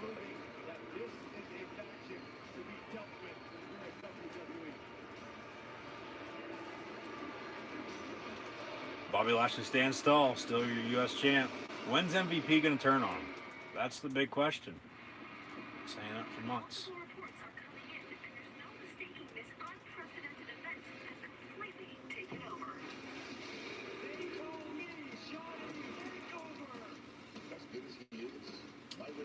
Promo now for NXT this Wednesday, and then NXT TakeOver 31 because they can't come up with a better name. That'll be next Sunday. Io Shirai, Candice LeRae, that's your NXT Women's Championship match. Your NXT North American Championship match should be Damian Priest and Johnny Wrestling, Johnny Gargano. Kushida, Velveteen Dream as well in singles, along with Finn Balor, Kyle O'Reilly for the NXT Championship. Next Sunday at 7 p.m. Eastern Time on the WWE Network, NXT TakeOver 31. You know, they consistently prove time and time that NXT has an ability to put on just an amazing show, and I expect no different this next episode. You're absolutely right. Happens 1 week from tonight. NXT TakeOver. And now next we'll get the Raw Tag Team Championship match, Street Profits, Andrade, Angel Garza. I'm banking on Andrade and Garza to pick up the win. They're supposed to have this match at WrestleMania, but that was pulled due to Andrade getting injured. And they bounced around and until they figured out what they were doing. Here we are now tonight. Carrie Underwood in the meantime getting us ready for Sunday Night Football as we've been waiting once again all day for Sunday night. It'll be the Pack and the Saints. Go Pack go, who dat? Rodgers and Breeze, potentially, maybe even for the final time. Aaron Jones, Alvin Kamara. High scoring.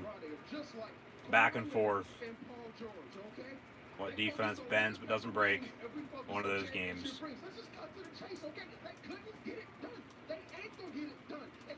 Raw talk last week. Street Profits with R-Truth. Street Profits. Andrade, Angel Garza right now at Clash of Champions. And yes, we know you want the smoke. They've been tag champs for quite a while. Another reason why I think they should take the titles off of them and put them on Andrade and Garza. Hell, they could go to SmackDown, boost that tag team division. Wouldn't mind that.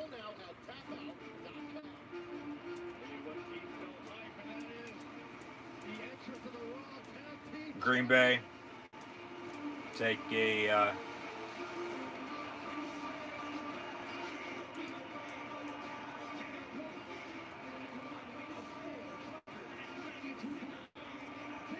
and okay, Mike Tirico on the call tonight.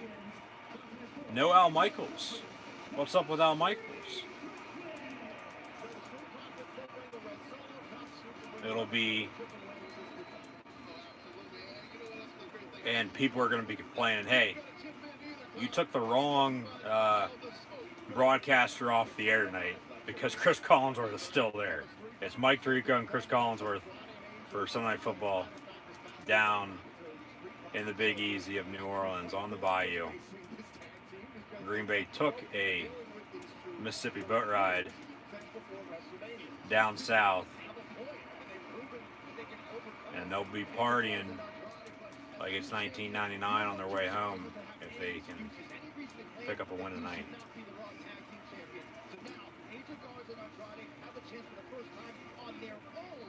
I'm going to take Green Bay. I am. I think Green Bay is going to get to 3-0. Rodgers and company, they look pretty damn well thus far this season.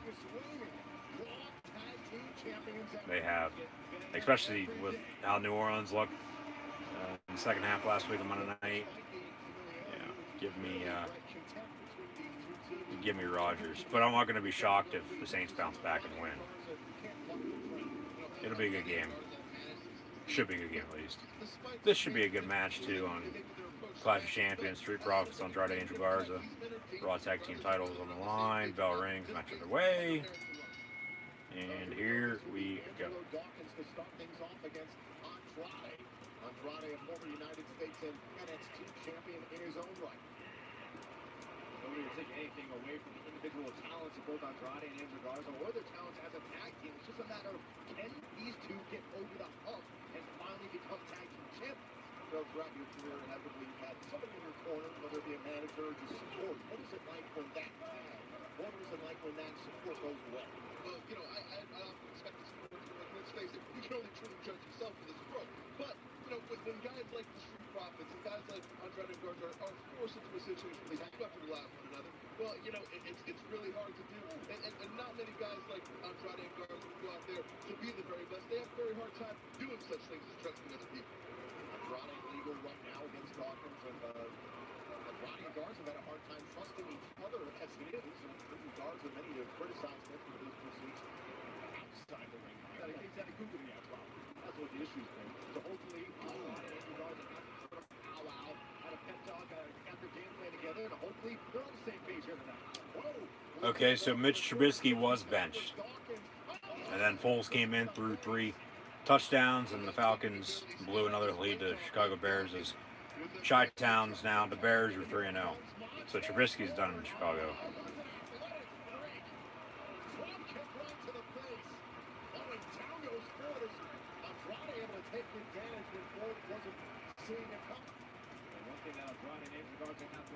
Is their familiarity with the tag team champions, especially when it comes to the explosiveness of Montez Ford. Oh, his Garza holding up Andrade. Made. This is really going, it seems, as if Angel Garza and Andrade on the same page. Popped them up into the kick. There go the pants, and the Raw Tag Team Champions are in trouble. And what do we have here, my friends? It seems that Angel Garza and Andrade have come to an accord. I think you're absolutely right. The tags were made. Andrade's back in legal. Frequent tags are on the same page. There's symmetry in ways we've seen over the last few months. Deadly symmetry. Did you see the pinpoint accuracy on that drop kick? Maybe what Andrade and Angel Garza said is correct here as we take another look at this tag team continuity. And one more look at this. Andrade with the drop kick from the corner. And now it's Ford who's dumped to the outside. I believe Garza's legal. Maybe the departure of Zelina Vega from these two actually is a benefit for Andrade and Angel Garza. Oh, knee right to the face. Are you seeing this collaboration?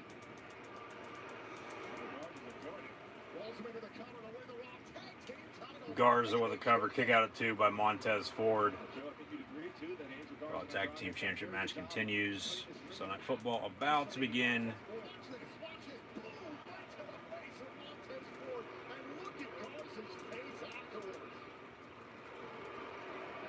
Says our game plan is working to a T. Garza just muscling over the shoulder lock. Oh. Look at the irritation that Garza has. Look at him press down on that head. And at the same time, as Montez Ford is the ground over the canvas, so do you think the thought is crossing the minds of the street profits? Still to come, Do we understand what we're Drew doing? McIntyre, Randy Orton, Roman Reigns, Jey Uso. Oh, kick right to the chest. Now Garza able to counter. And that's it. And the scrap's getting ugly, Tom. That's honestly it, because Street profits understand what they pulled they were going to do with Bailey, Nikki Cross. Anybody did. They pulled Nia Jax, Shayna Baszler, Riot Squad. We've already seen Jeff Hardy, AJ Styles, Sami Zayn, Asuka, Zelina Vega, Cesaro, Shinsuke Nakamura, and the Lucha House Party, along with Bobby Lashley and Apollo Crews. And now, right now, we have the Street Profits and Andrade, Angel Garza. Unless they add something else, or give McIntyre, Orton, Reigns, Uso time. Which, a 2.5 hour pay-per-view, if they give with vignettes, video packages, promos, entrances, those last two matches about a half hour apiece. You know, we've had, 2.5 hour pay-per-views as of late. able to quell the storm that was Angelo Dawkins' flashes. 10 at the latest, 10:30 as well. So that's just hard to believe. Honestly, it is.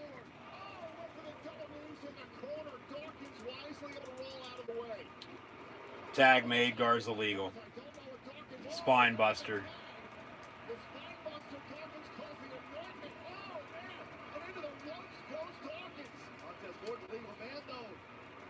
Green Bay going to kick off. Left to right. Saints going to get the ball.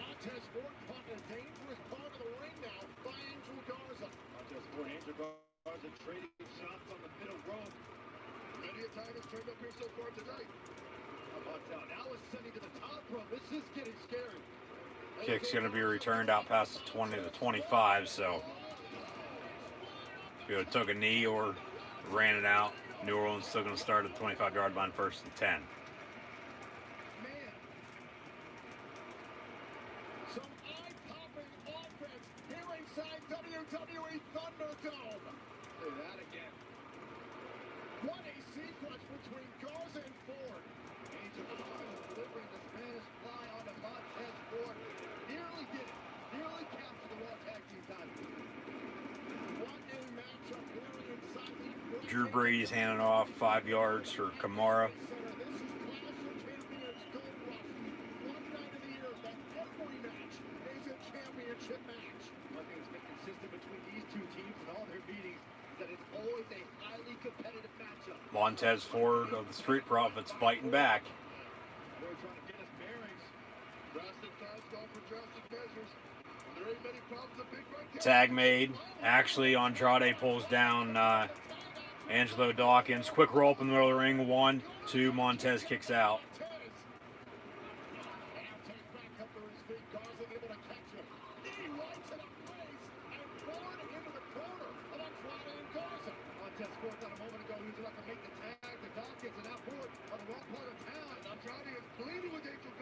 Another tag made. Andrade legal. Andrade going after Dawkins once again in the corner. Double running knee in the corner. Cover. 1, 2. Montez kicks out. Talk about the Thunderdome. As mentioned last Monday night, I still have yet to enter the WWE Thunderdome. Participate in the virtual fan experience. Just haven't had time. Along with, as mentioned from my Clash of Champions predictions. Always wait until after SmackDown now, of course, on Friday nights, and just with streaming.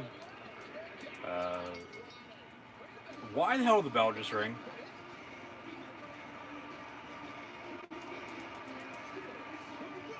What the hell just happened?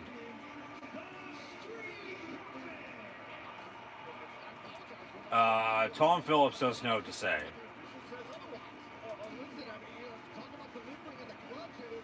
He kicked out. He literally kicked out. Like, don't give me none of this ref bullshit where, oh, you know, we're going to drag this out now and we're going to watch the replay and 1, 2. He kicked out.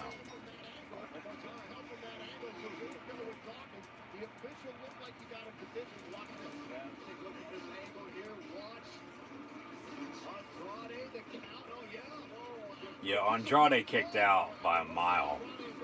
And then the bell rang and the Street Profits retained.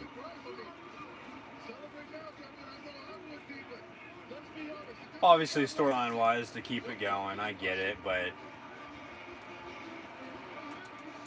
that's just stupid. That's just flat out stupid. Third down, or second down, excuse me, from the 35 for the Pack, as they're now on offense. First down, past the 40, around the 44.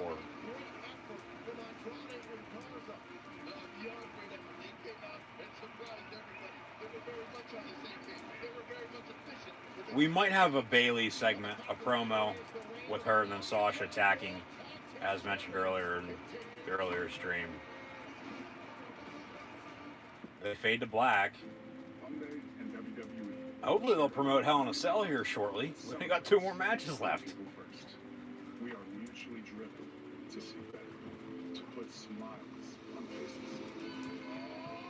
This is bad. This is To do better. especially after the first match that got us all, you know, on the edge of our seats. You know, we're pumped up, happy about it. This pay is bad. This is pathetic.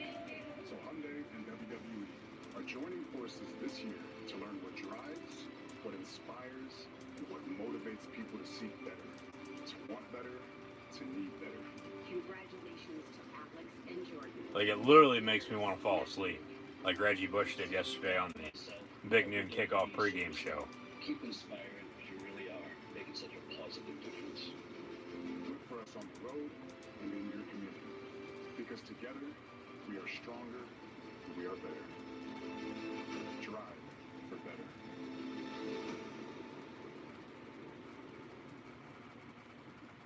Give me a hell yeah! Hell yeah.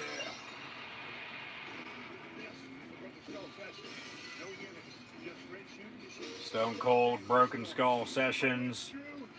Oh, he's got Kurt Angle on now next. I'll have to watch that one.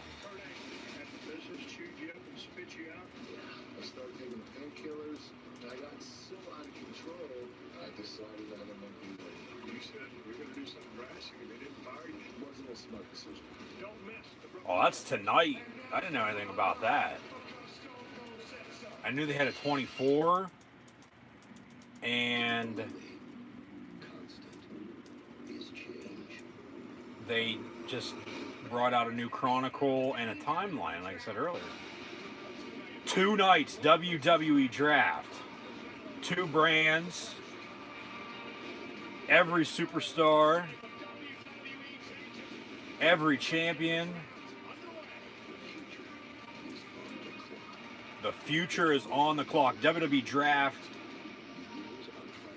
begins on SmackDown Friday night, October the 9th, and then continues on Raw Monday night, October the 12th. There's your breaking news for the upcoming WWE Draft, just now weeks away.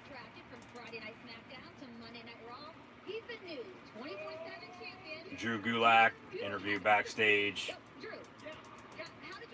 Alright, live reactions, play-by-play, WWE Draft.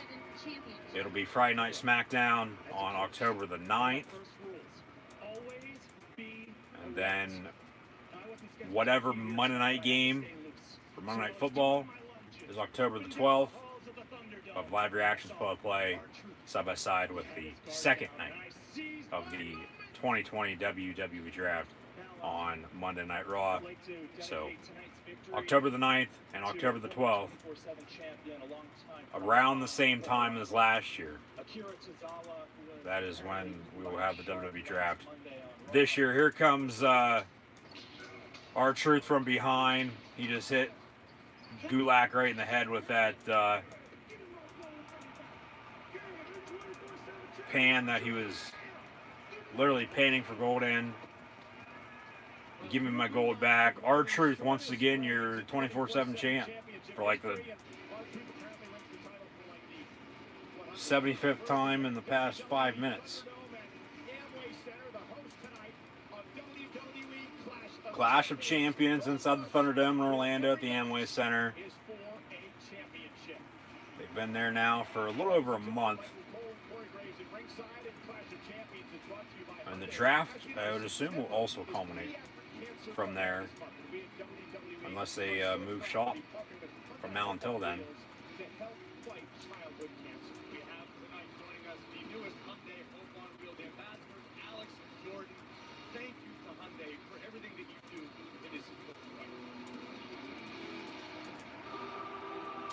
Here comes Bayley. So we are, in fact, going to get a Bayley segment. She's got a steel chair with her championship title. She's in in-ring gear. She actually became the new SmackDown Women's Champion on the first night of the 2019 WWE Draft last year on SmackDown, the second ever SmackDown on Fox.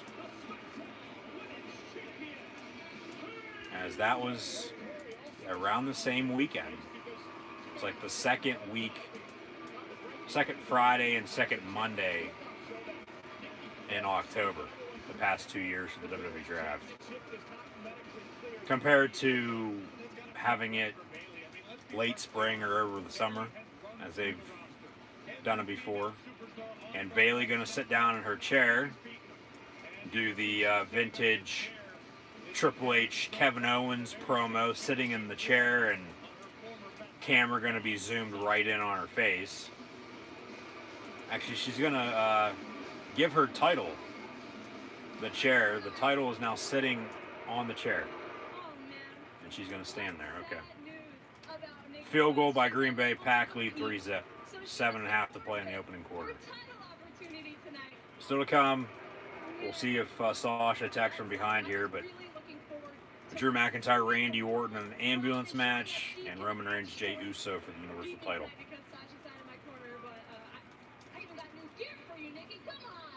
Bayley is a damn good heel.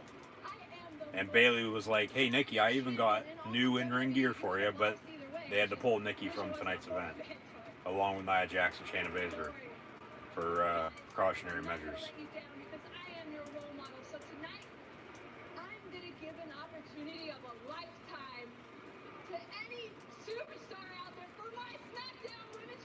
Okay, it's an open challenge, basically. She's going to maybe Tessa Blanchard, maybe have her debut right here.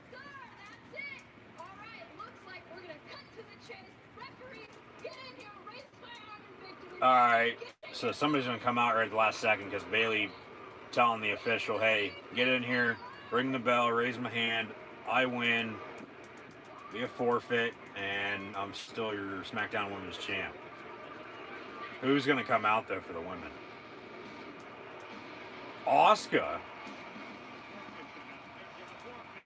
Are they going to go back to Asuka having both titles?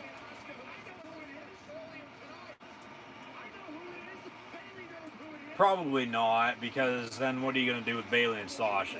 There's nothing to fight over for unless they don't do it for a title. So Bayley, Asuka. Is this a championship match?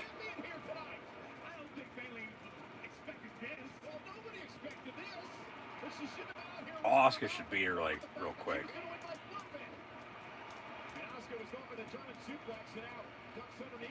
Suplex from Asuka.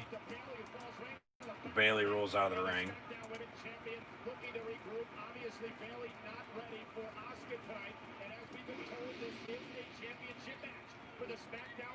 So this is in fact for the SmackDown Women's title. Okay, Asuka, Bayley.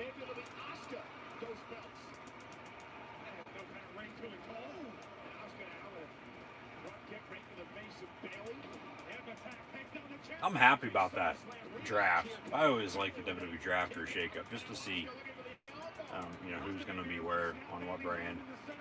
Because then it gives new life to storylines if they do the booking right. But 9 times out of 10, we already know the answer to that. So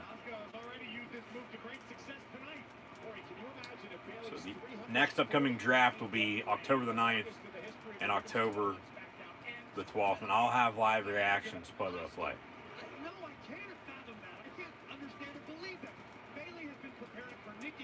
I'll probably even have a preview predictions as I did last year. Now I think about it. And that'll make up for not putting a video out for Clash of Champions preview predictions. So we'll break even. So keep an eye out for those, along with more upcoming live streams. So really, next 2.5, 3 weeks, I got Clash Champions night, NXT TakeOver next Sunday. That Friday, then, first night of the draft, following Monday, night 2 of the draft. It'll be SmackDown and Raw. As basically on SmackDown, if they do it the same way they did last year, it'll just be, hey, here's who's been drafted before on Raw, you're coming over, and then on Raw, it'll be everybody that's either going to stay on Raw or you're coming over from SmackDown then. And we'll probably have a clearer look with how these stories go the next week or so, week and a half maybe, and then of course after the first night with what is still to come the following Monday then. But then even they could, and they've done it before, trade you back even right after they just traded you. Big run inside the 20. Alvin Kamara to the 15, first down Saints. Suplex ringside from Asuka. Asuka with a suplex to Bayley. This is now Bayley and Asuka for the SmackDown Women's title. Not Bayley and Nikki Cross. So we still have another women's match, and then bell rings, match now officially over with. Bayley going to retain. She's still your champion because it's by DQ. She hits Asuka with a steel chair. So this will just give them the opportunity to have Sasha come out and attack her. Asuka wins by DQ, but Bayley retains.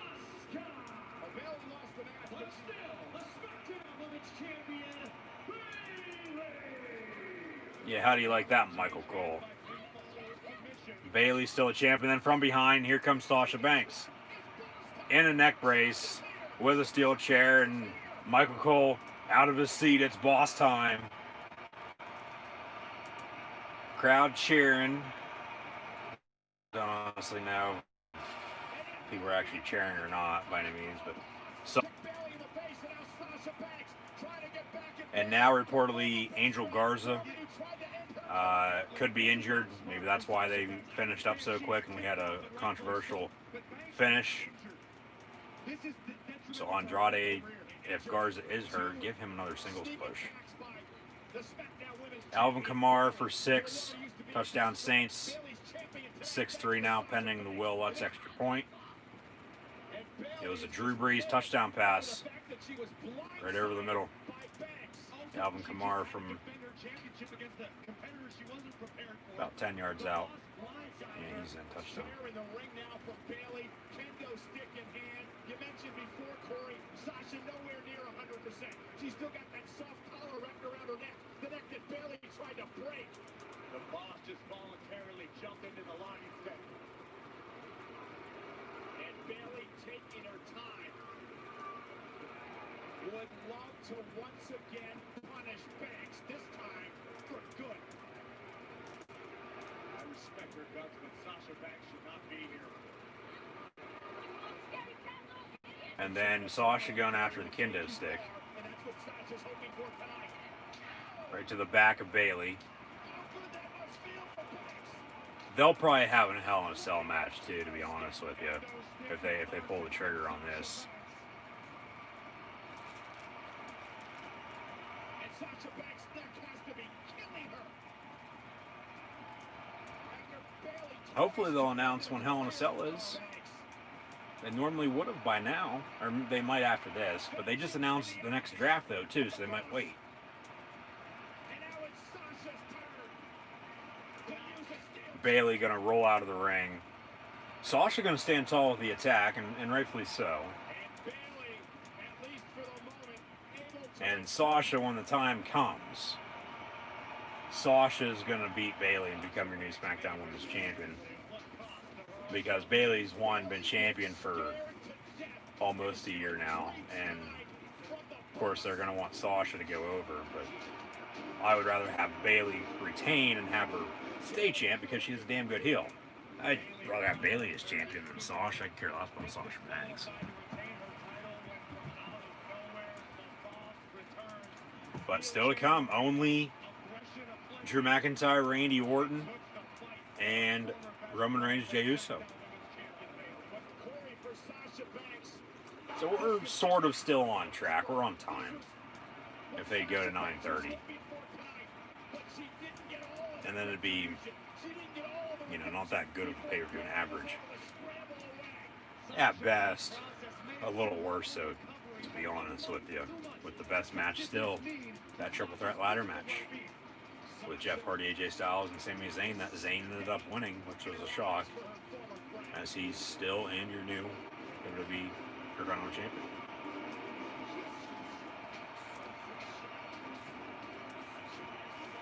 Yeah, you can take that neck brace off. We know you're not hurt. Come on.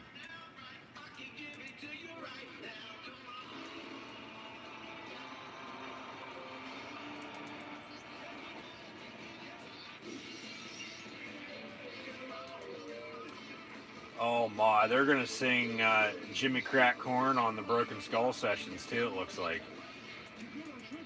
This is a WWE Network commercial. Yeah, new WWE Untold as well. I forgot about that one. With Cena and Edge. Yeah. Hell in a Cell Survivor Series TLC. To wrap up 2020.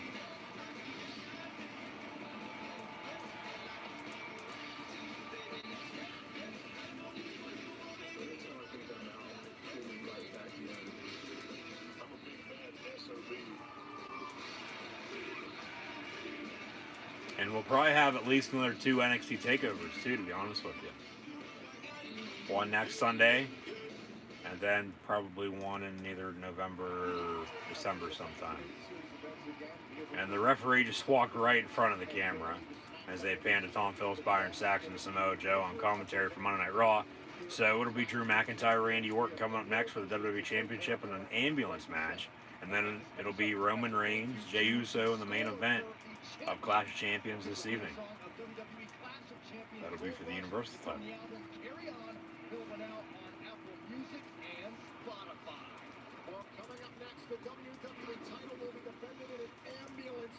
Yes, we only got 2 matches left. To me, this pay-per-view is just flying by, and it's honestly not been that good. I mean, the best match was, as mentioned once again, Jeff Hardy, AJ Styles, Sami Zayn, as we see this video package for Drew McIntyre, Randy Orton. A rematch from SummerSlam. And we've seen some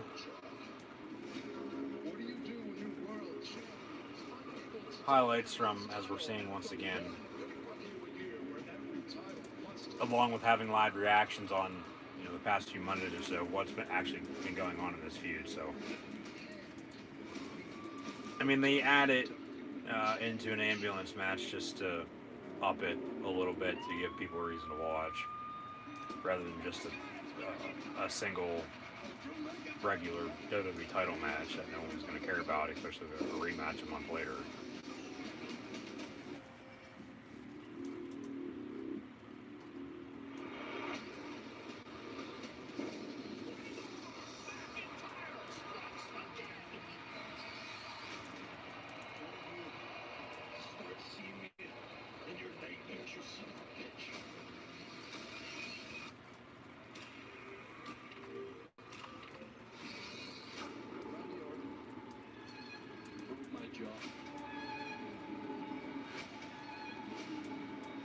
But I'm back.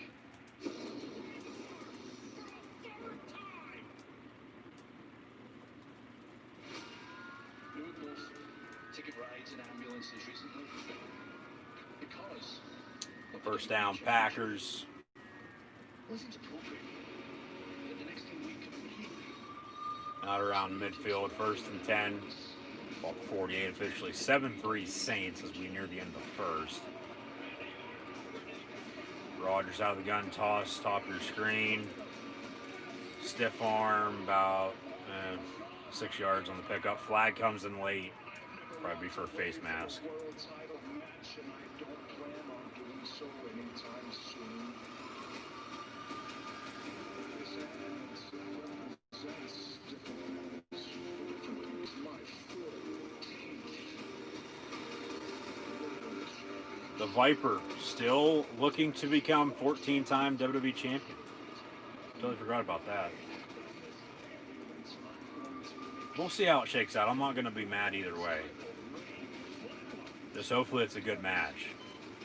That's all I want.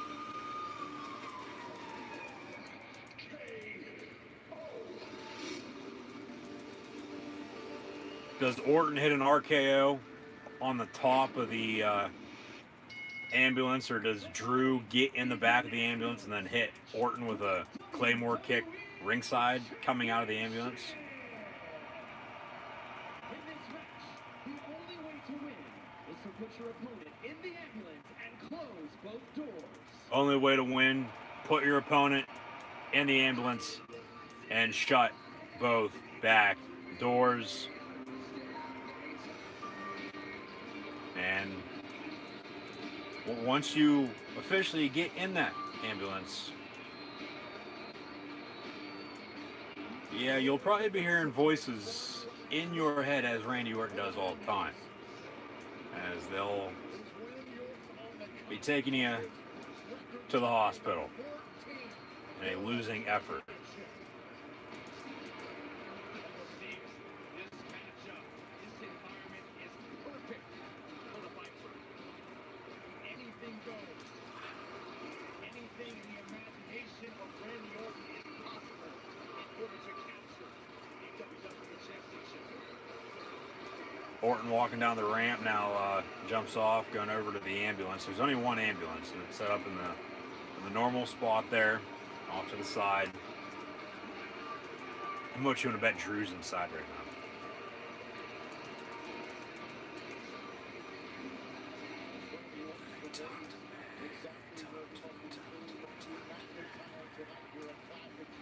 now? Rogers keeps it, picks up the first down with his legs.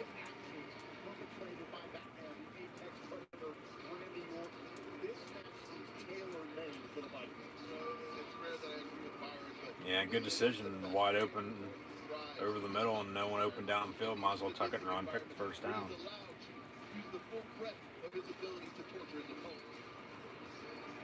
Let's go to our broadcast partner, JBL. We've said it many times. God created the perfect superstar from the ground up. He would look exactly like Randy Orton. Orton getting some mixed reactions from the WWE Thunderdome crowd. You see some fans cheering him on. You see some fans booing him, giving him a thumbs down. 3 kicks to the skull of Drew McIntyre, causing a broken jaw. You also question the physical state of Randy Orton, who suffered the 3 more kicks at the hands of Drew McIntyre. Essentially, Drew had entered this match at less than 100%. Second and 8. Gonna hit the end of the first quarter. Saints leading by 4, 7-3 over the Packers. I mean, we sat here week after week watching these two Apex predators fuck each other over and over again. And tonight, we're going to find out which guy is going to come out on top, because it will all be answered the minute that those ambulance doors close. With a win tonight, Randy Orton can tie Triple H for the second most world titles in history at 14. The only man ahead of Orton all time are the great John Cena and Orton's former mentor, the two-time Hall of Famer Ric Flair. Cena and Flair tied at 16 world titles apiece. Orton's entrance taking 10 minutes. Orton in the corner posing as they got the sparks coming down.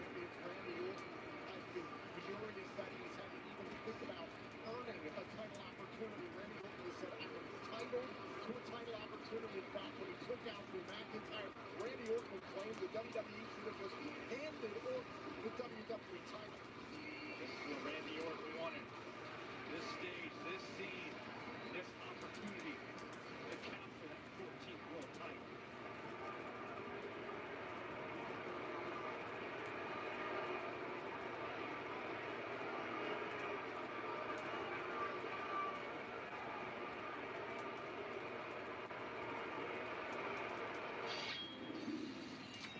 Here comes your WWE champion, the chosen one, your Scottish psychopath, Drew McIntyre. Drew McIntyre has said he would rather take a trip to the morgue than hand over his WWE Championship. Drew McIntyre set to the bed, and you can see the intensity in the eyes of the indomitable WWE Champion. Vitriolic disdain, despite the fractured jaw, despite the injury, Drew McIntyre made it a point to do whatever necessary to be here at Clash of Champions and defend his WWE title. Orton slithers out of the ring as McIntyre enters. Every single time he has represented this championship, that he is the best, that he will take on any cover, which it is gone to this very personal extent. And that is a walk of a man with purpose. That is a man who is walking here tonight, knowing that his legacy, who he is as a champion, what it means to be the very best in the WWE. Pride of what he accomplishes here tonight. An 18-year journey to hold the WWE Championship, and I promise you, we will see the best that Drew McIntyre can give to ensure that that championship remains in his possession. But in order to do so for McIntyre, he has to go through the most sinister of match stipulations in perhaps all of WWE history, an ambulance match.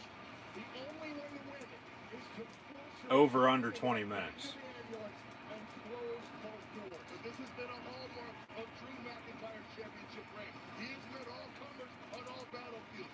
I'd probably have to say right there at 20. I don't think any longer, just to make sure they give Reigns and Uso enough time.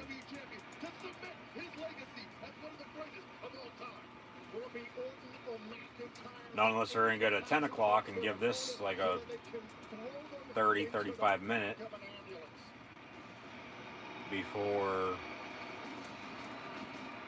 Reigns and Uso begins after their video package and entrances. Introducing the challenger from St. Louis, Missouri, weighing in at 250 pounds, the Apex Predator, Randy Orton.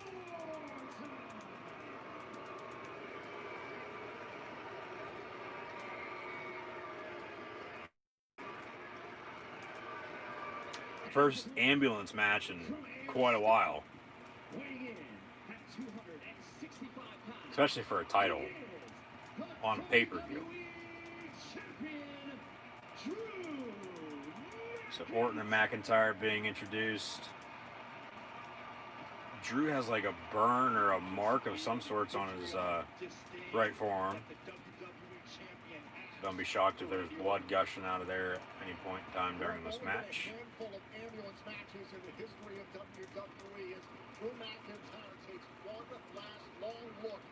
McIntyre looks at his WWE title. He's held it since WrestleMania. Does he finally drop it and lose it to Randy Orton? I mean, the mission is simple, Tom. It's full force, in your face, get your opponent before he gets you, and pummel him into a state of unconsciousness so you can throw him in the back of that ambulance. It's not bell ring. Drew with a few more right hands. Kick to the midsection. Chop. It's rumbling through the islands, Tom. Superstars who got very little in common except their pursuit of the WWE Championship. And now it's McIntyre on Orton. McIntyre just throwing bombs. Orton fighting back with a few reversals. Another chop, though, from Drew. Those signature chops rattling the Viper. Oh, McIntyre's relentless. McIntyre's not allowing any room for Randy Orton to pow. Close range with the... Close range with the right down on Orton. McIntyre is just seething right now with every Right hand from Drew. that he delivers to the Viper. Off the ropes. Orton, RKO, no. Drew prone over the top rope, still on the ring apron though. Orton going vintage with a DDT off the middle rope. That connects. That's early too, holy hell. Normally doesn't do that until the end of the match. When it comes to Randy Orton, everything is an opportunity. Every misstep, every lapse in concentration is a deadly proposition when you're around there with the Viper. What kind of thoughts are circulating through the mind of Randy Orton? Another field goal by the Packers. 7-6, early second quarter. Look at the disgust on Orton's face.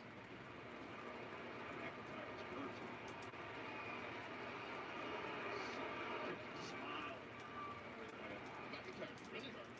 This early on in the matchup, Randy Orton looks like he's loaded up for it. Orton gonna go for a punt kick here. And you're absolutely right. A broken jaw. And now it's Orton. A broken jaw? No, don't give me that. And then, and who's ringside? Big Show? Why the hell is Big Show ringside helping out Drew McIntyre, grabbing the foot of Randy Orton? Chokeslam through the announce table from Big Show to Randy Orton.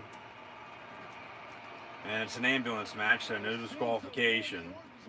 Big Show getting involved. I mean, I get it. Big Show and Orton had a thing, you know, back in July, but and he was actually wearing a mask. Grabbed his foot, and then once Orton realized, he undid his mask, but you knew it was him. It's like the Big Show doesn't stick out by any means. No goatees, clean shaven once again. Maybe he's working on a new Netflix show since his other one got canceled.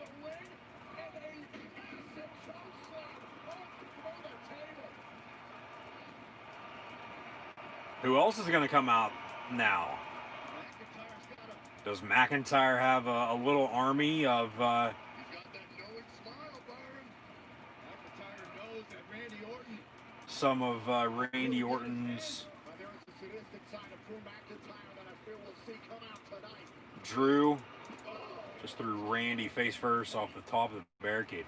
Does Drew, or did he align himself or call up any of those people that Orton had a thing with over the past few months or so, leading into Orton McIntyre for the title at SummerSlam? We've seen Big Show. Who else? Could we get HBK? Probably not. He'll be on NXT though this week.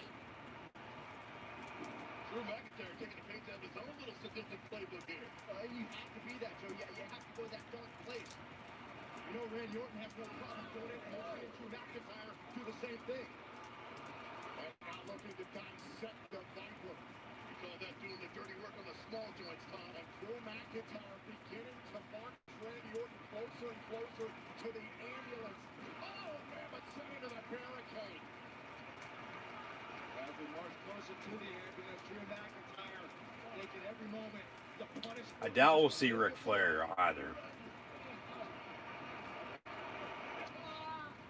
Like Big Show might be enough.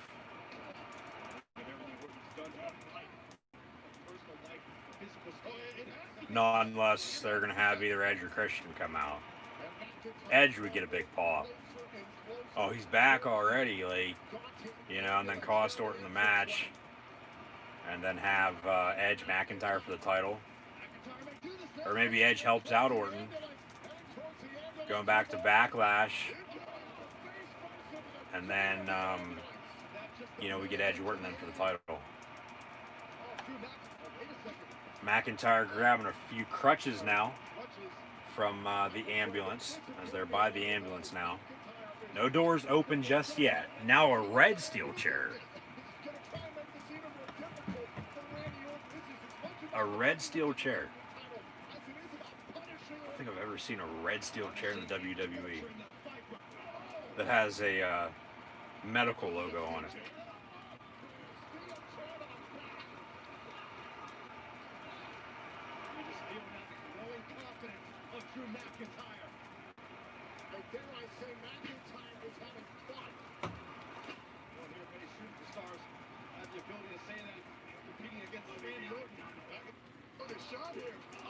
McIntyre going for another steel chair shot. Orton with a crutch. Now with that same red steel chair right to the neck. Now the face of Drew McIntyre. A so-called, in quotes, broken jaw for Drew. Yeah, I don't think so.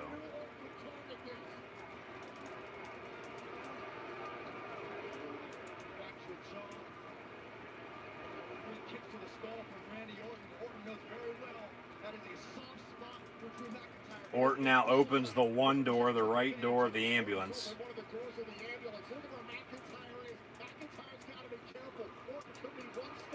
Randy Orton now opens the other door. And you have to put your opponent in the ambulance and shut both doors. Now they're both in the back of the ambulance. And for some reason they cut to the camera crew and then back out of that. Drew exiting. Orton still in. All he has to do is close both doors. Orton kicks him. McIntyre with the right hand.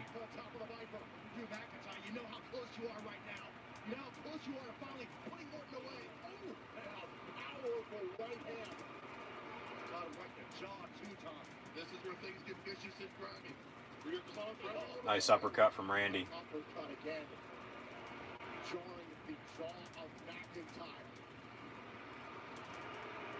Now they're fighting right next to the ambulance on its side.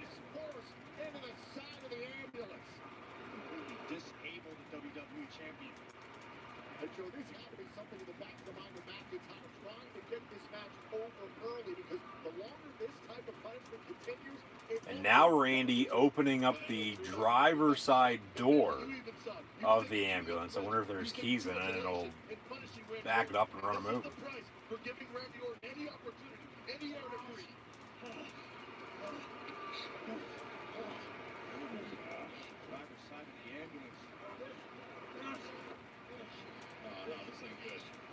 Randy now gonna bring McIntyre, put his head,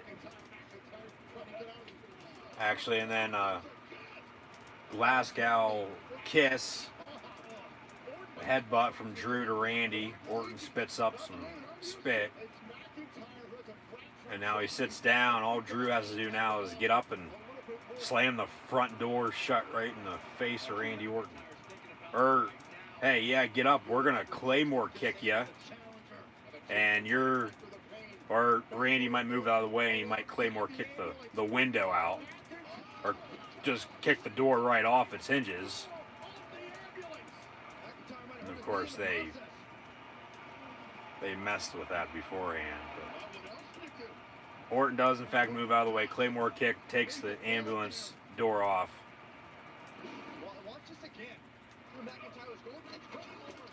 Might have injured his knee upon impacting that door. Because that door would have never came off. Or it would have made a louder noise if they wouldn't have toyed with it. But now that weapon's or that door is a weapon, excuse me. It looks like Orton's trying to debate on whether to pick it up or not. Another uppercut. Think about this, if you Drew McIntyre, you're already concerned about your fractured jaw. Now you get a bad wheel, a bad knee. And if the knee goes away, Byron, then what's the effectiveness of the Claymore? For the remainder of this match, I don't think Drew McIntyre delivers that Claymore. Rogers with a big first down pickup inside the 5-yard line, 1st and goal Packers. Well, that's a question Drew McIntyre needs to find an answer to. And he needs to find an answer to that. Now they're fighting into the backstage area, it looks like, a little bit through the curtain. And now we got catering set up a little bit.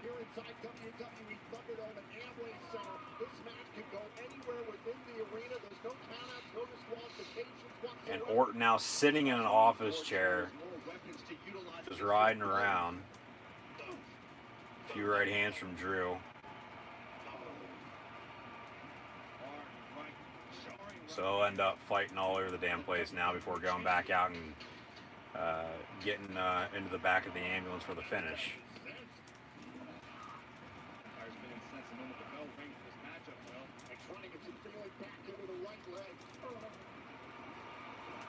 McIntyre the chop.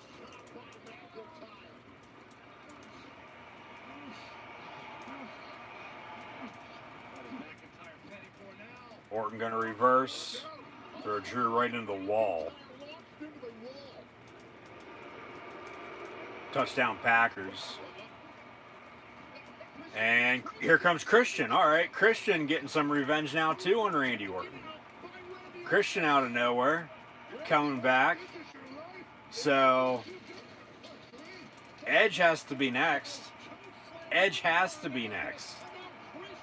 Because they're not going to have Shawn Michaels or Ric Flair. I mean, they might, but I doubt it.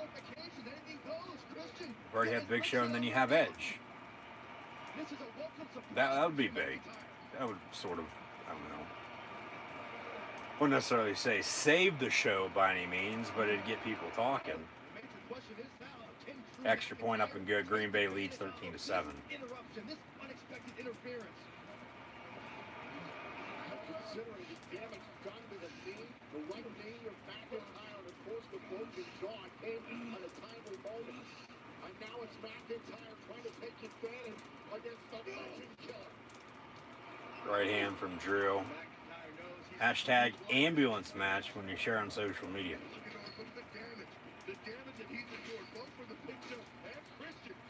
And now they're going to fight back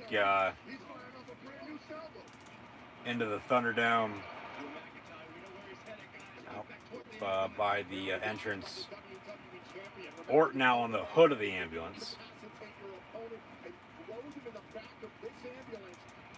McIntyre going to climb up. And of course, they're going to get up on the roof. Yeah, what'd I say? How much you want to bet Orton hits an RKO or McIntyre hits a Claymore kick up there? Or coming out of the back of the ambulance. Somebody might be going through the windshield though here.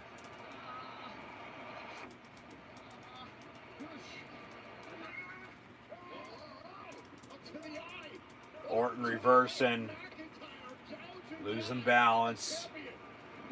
And then Drew back first right through the windshield. Didn't bust the whole way, but it cracked. Cover. 1, 2, 3, doesn't matter. You got to put your opponent in the back of the ambulance and shut both doors.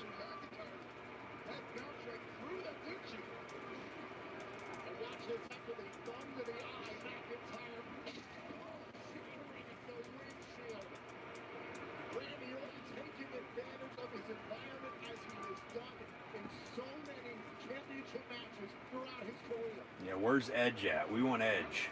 You've seen Big Show and Christian. Where's Edge at? Edge might be the EMT. severely punished each other.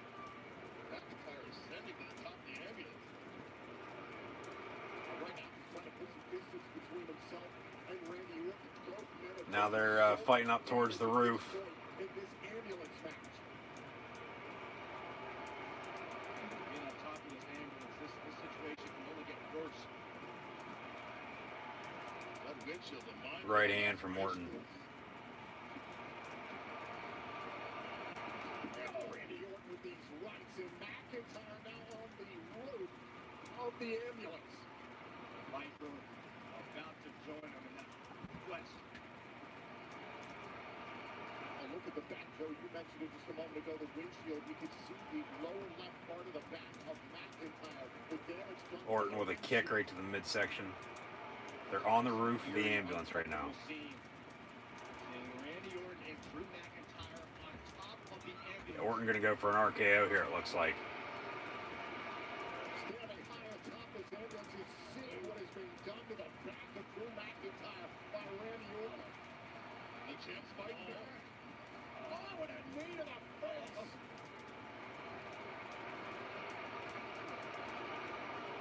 McIntyre favoring the Guys might want to be careful they don't fall off. And it's gonna be a long way down. So careful. So little space to work with. Drew actually starting to crawl down now. McIntyre might be trying to slide off the roof. Right hand from Orton. Another right hand from Orton. Oh, precise, measured shots being delivered by Randy Orton. Orton rifling those punches like jackhammers. McIntyre really Stomp right to the hand. McIntyre hanging on one hand. The roof of the ambulance. Orton gonna make McIntyre. And Orton stomps on the other hand and Drew falls off. Crashes to the floor.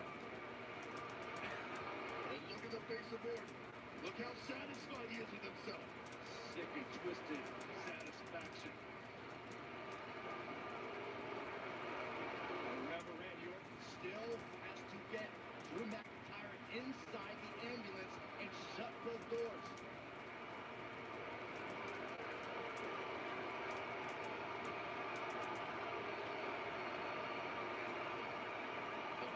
Orton now standing on the top of the ambulance. I hate to know what Randy Orton is thinking at this moment. What else Randy Orton might have? Orton turns around. Super kick from Shawn Michaels. And then Orton just got pushed off the top of the ambulance. Suck it from HBK after the Sweet Chin music. So we need Ric Flair and we need Edge.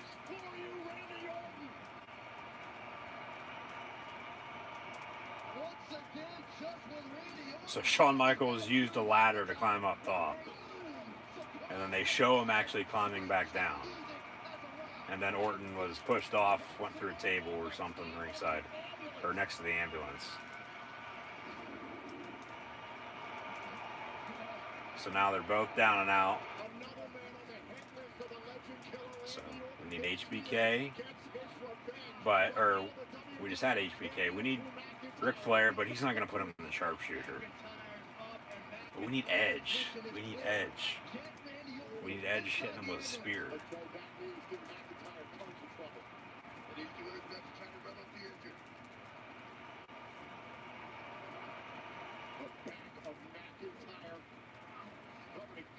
Bruises from going into the windshield of the ambulance, the right leg damage after claymoring the driver's side door off of the ambulance, and now McIntyre continues to fight on against Orton.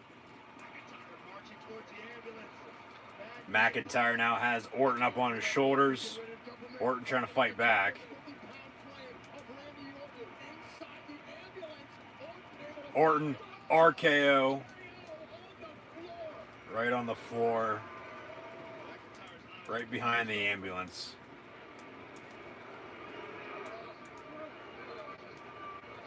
Brought his hands into that jaw. This is anybody's victory right now. Every time it looks like McIntyre has was nearly in the ambulance, and then bam, Orton able to hit the RKO. So Orton with one RKO. McIntyre, no Claymore kick just yet. In the most emphatic way possible, Randy Orton may have just secured his 14th world title reign. Orton trying to put McIntyre in the back of the ambulance. Rolls him in. Lays him down. All you have to do now is back up and shut both doors and you win. Now he's going to shut one door. Orton has one door shut. McIntyre still in.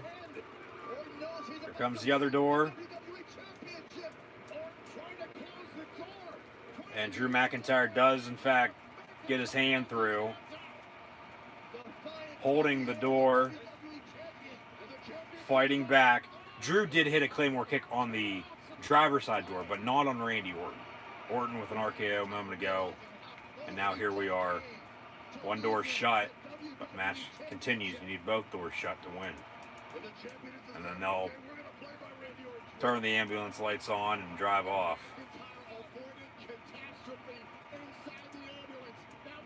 Claymore from Drew to Orton. Drew opens the door. Drew gonna throw Orton in. Drew throwing Randy Orton in the back of the ambulance.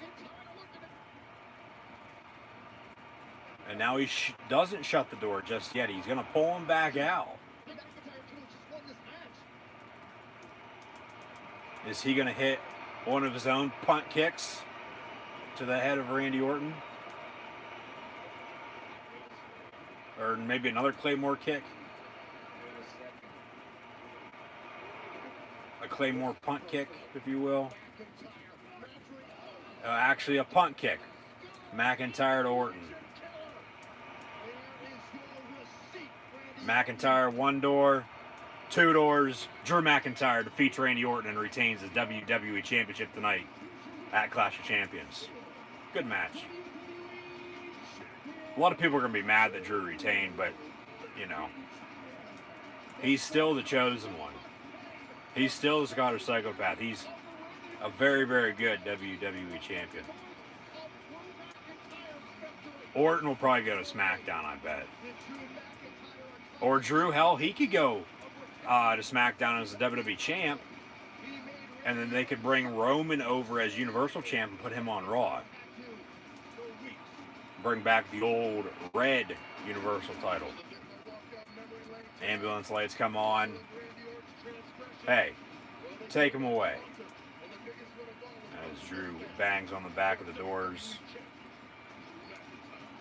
Nobody driving, though, it doesn't look like, because the driver's side door is still laying on the ground because they Claymore kicked it off. But Drew McIntyre retains and is still your WWE champion. About 9:20 here on the East Coast. We'll see what happens with Reigns and Jey Uso coming up next. They could play it out, but it's probably going to be short. Reigns will probably be have another dominant performance. Who's the driver? Oh, Ric Flair's driving.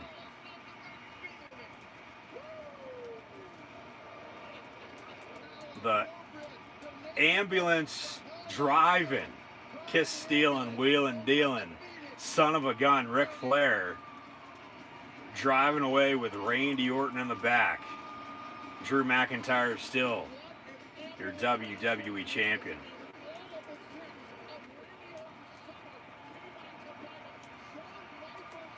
We saw Big Show. We saw Christian. We saw Shawn Michaels, and then Ric Flair driving off. No Edge, but it was good that they, pretty cool that they actually got them involved. I didn't expect that to happen by any means.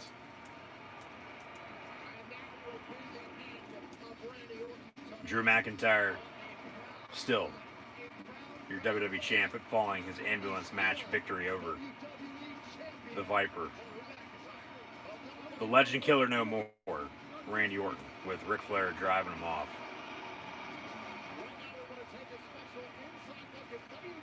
That was good.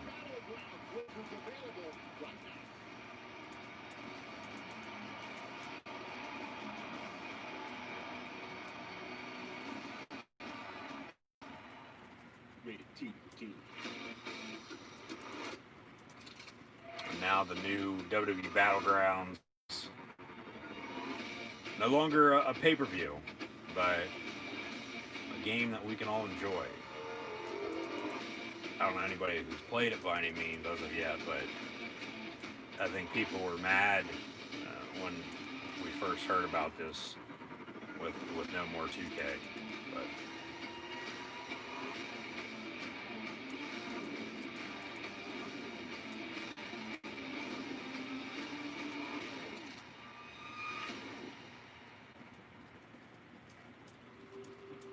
here's a Hell in a Cell promo. The red Hell in a Cell. Drew McIntyre, Seth Rollins, Braun Strowman, Reigns, Jeff Hardy. We'll probably have Reigns and The Fiend maybe for the title. But I'm thinking a 2-on-1 handicap with Reigns and the Usos. Sunday, October the 25th, WWE Hell in a Cell. So that's 4 weeks from tonight, I do believe. 4 weeks from tonight, yes. WWE Hell in a Cell, October the 25th. I'll have live reactions, play-by-play, so be sure to tune back in. That'll be Hell in a Cell. Following the Steeler-Raven game earlier that afternoon. And then whatever Sunday Night Football matchup we have that evening. Honestly, right now, I do not know. That's a month away. However, up next, our main event of the evening already. Wreck everyone and leave. Show up and win. Your big dog. Your new tribal chief. Roman Reigns on his island defending his Universal Championship against Jey Uso tonight at Clash of Champions. Gold Rush. Jey Uso coming after the gold.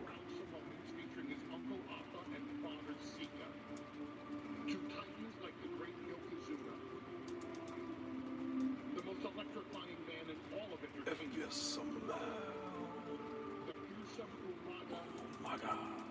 And charismatic icons like Rikishi. Father to none other than Roman's challenger, Jey Uso. Jimmy Uso is going to return. He'll come out and Hey, John. Yo, say hello, man. As a young kid growing up, try to help out his brother, but might even help out Roman, though, too. We'll see. And then that sets up, you know, potential, what I'm thinking, 2-on-1 handicap match inside Hell in a Cell for the title next month. The Wild Samoans, Alpha and Sika. The Samoan bloodline. Continuing on, living strong in 2020 in the WWE. Clash of Champions. Like when we were kids, I'm gonna whoop your ass. This is the sandbox. The football field. To the wrestling ring. That's the main event. Big dog. You see that big spotlight. I know he gonna push it to the limit, man, because that's all he know how to do. But guess what? They'll make this quick. I want to be a big dog too. I honestly do believe they'll make this quick. It'll be like a 5-minute match. But guess what? I'm about to stick my ass right in the ring with Roman Reigns and show the world what I got.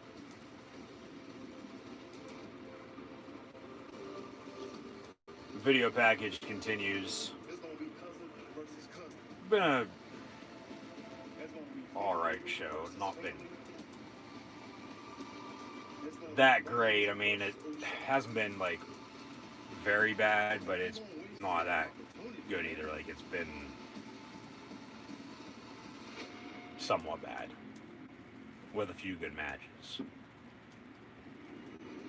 Hey, John. Joe.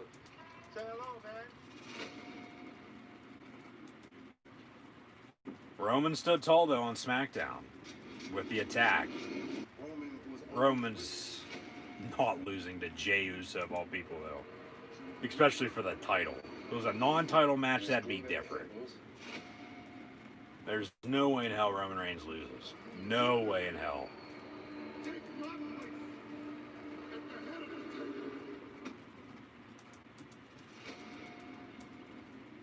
Roman's gonna...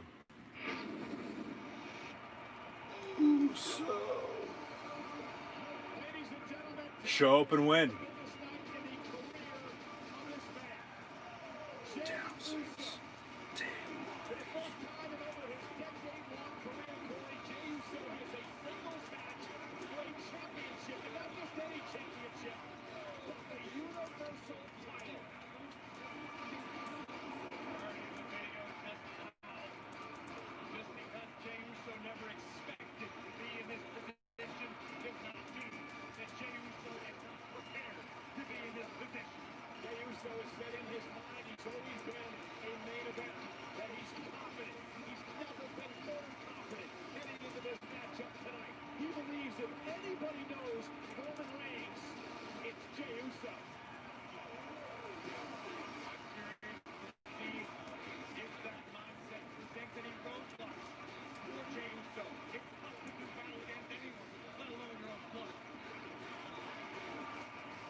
Now here comes the big dog.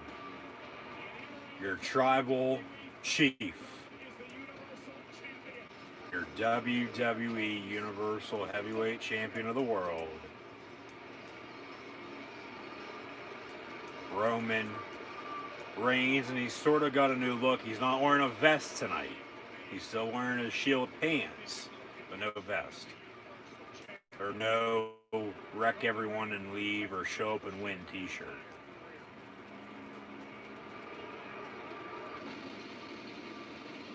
Paul Heyman by his side.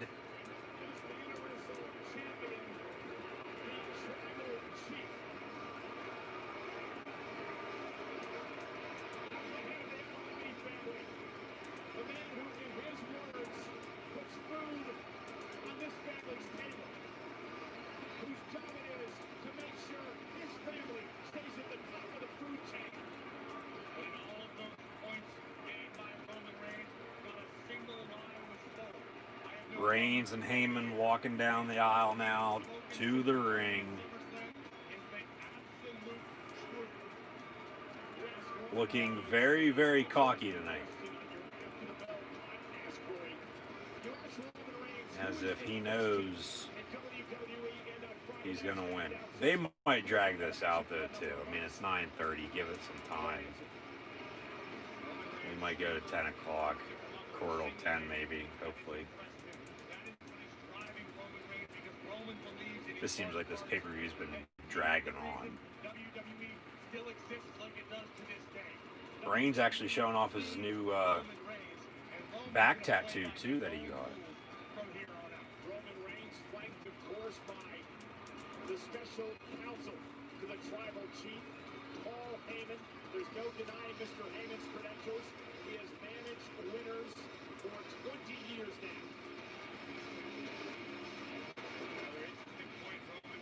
This will be a good match, it will, because they know each other.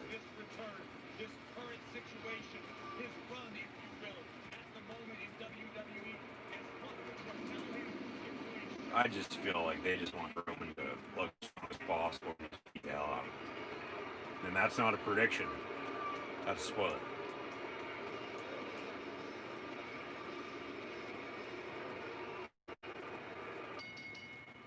The following contest scheduled for one fall is for the Universal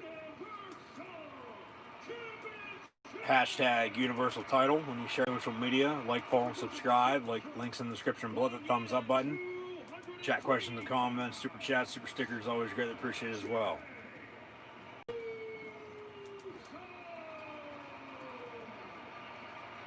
Reigns and Uso being introduced. And his opponent, accompanied by his special counsel, Special counsel, Paul Heyman. at a weight of 265 pounds. And Heyman not gonna take the mic and introduce Reigns as he does with Lesnar. Roman Reigns.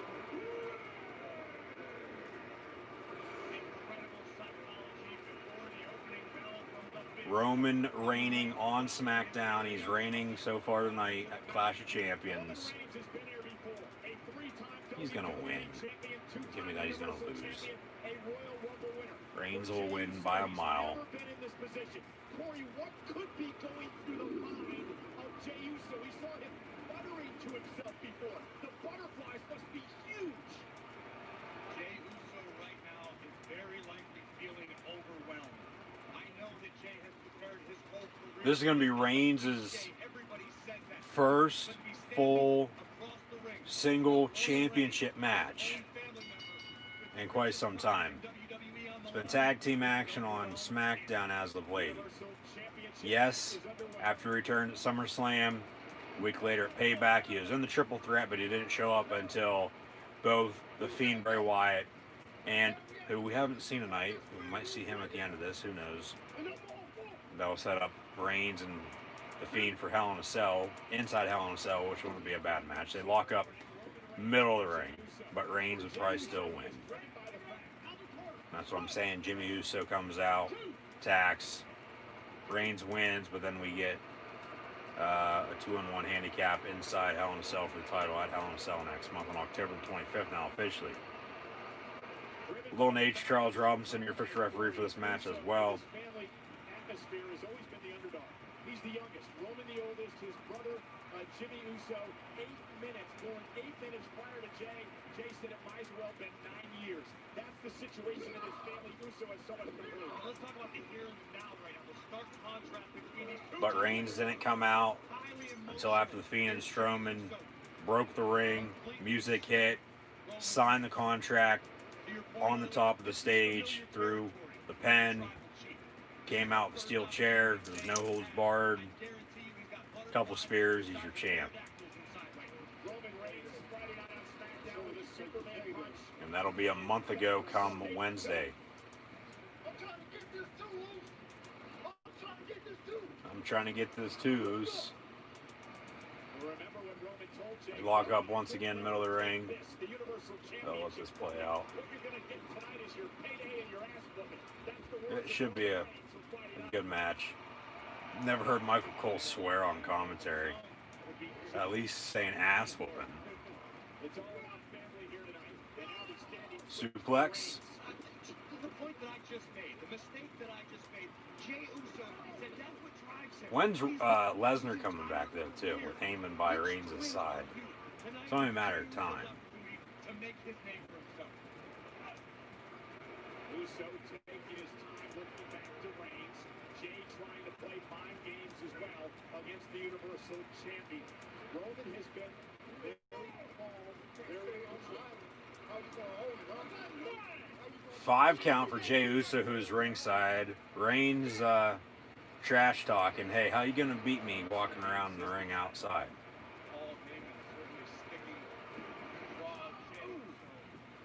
Remember, Uso's got a better submit the champion. Champion's advantage, trying count out disqualifications, do not help the challenger. And Jey Uso with a couple of right Reigns off the ropes. surprising Reigns. And over haymaker.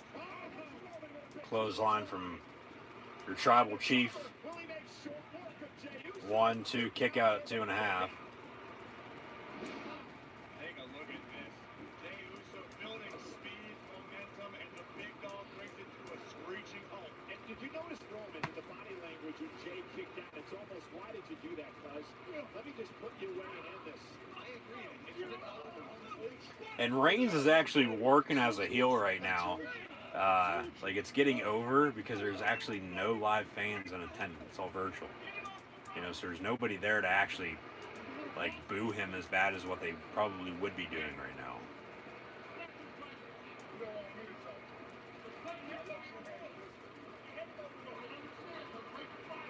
Heyman ringside talking with the official. Jey Uso face first off the top turnbuckle.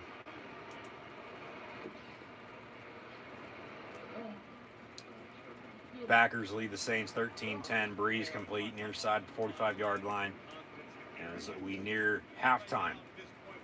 Coming on a 2-minute warning.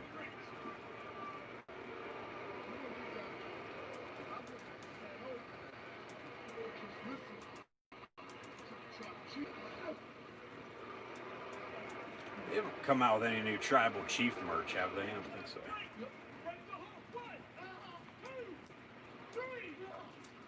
4 count from Roman. He breaks the hold and then he slaps him right across the face.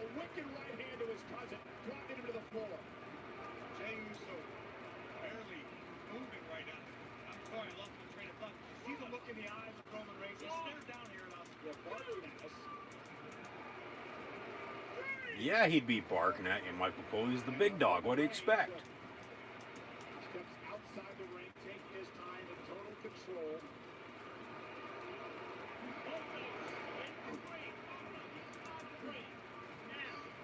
Jey Uso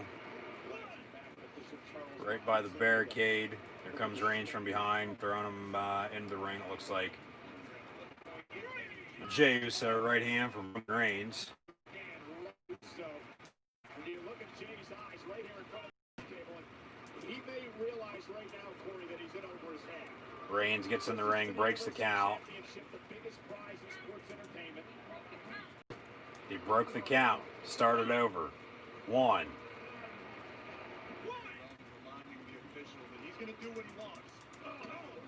Fighting by the announce table. Face first off the announce table. It was Jey Uso.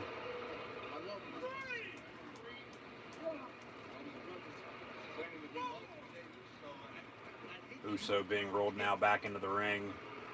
Cover. 1, 2, kick out.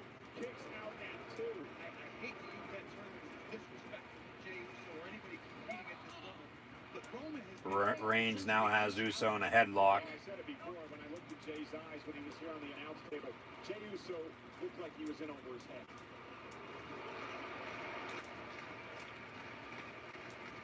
I mean, this is for the Universal Championship game that Jey's never played before, but not only is he in there with his cousin Corey, he's in there with one of the most dominant WWE superstars of the last decade in Roman Reigns. I think that's an easy trap to fall into. Headbutt from Roman. You think because you know somebody that you came up with that there's loyalty. Booker T says every week it's about checks. Off the ropes. Big kick.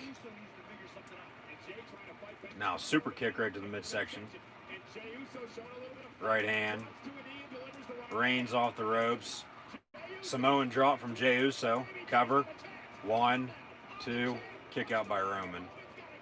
Breeze dumps it off on 1st and 10. Alvin Kamara gets to the 30-yard line, 2nd down. So, aptly named Samoan drop, but not enough to dethrone the Universal Champion. Hey, Jey Uso's a 6-time tag team champ. He's got a lot of guts. He's got a tremendous amount of heart. He's a very proud man. I don't disagree with any of those statements, Cole. There's a difference between being part of a great tag team or being the one. Jey Uso doing the Uso chant. Reigns with a Superman punch. That's it. Reigns exploding out of the corner. The punch on the butt. Uso may be out. Look at this once more. It's all Reigns out of the corner. just irritating. Superman punch. Let's see if it connected. No, it didn't. Jey Uso once again trying to recover. Just, come on.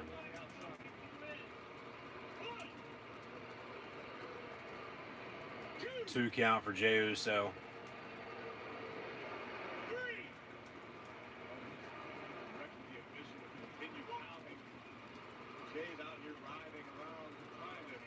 Reigns exits the ring, gonna go after Jey Uso now ringside.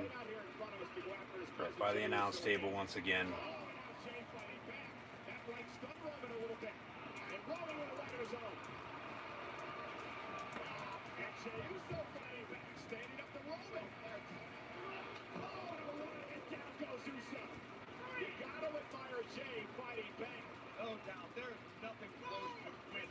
Four count from the official.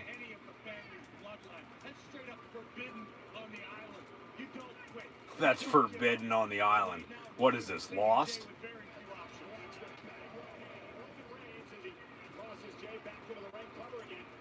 Cover, 1, 2, kick out. You heard Roman utter earlier point that I love this guy. I love him. He's my cousin. This is an awful lot of tough love being brought by Roman. Maybe that's exactly what it is. It's tough love. Maybe this hurts Roman Reigns worse than it hurts Jey Uso.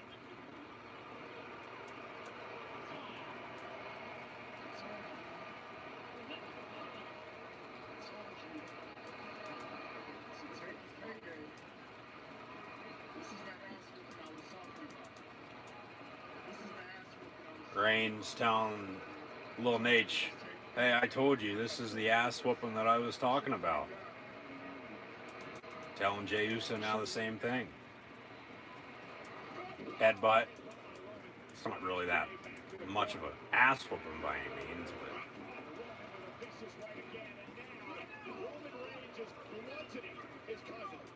it's not like he's beating him to a pulp. He's barely punching him. Especially on that last Superman punch. Jey Uso, who had a couple of flurries in this matchup, but for the most part, it's been the big dog. I told you, I'm trying to level up, and I learned this level. I've been doing this. Reigns, I've been doing this. Jey Uso with a chop. Reigns with a right hand.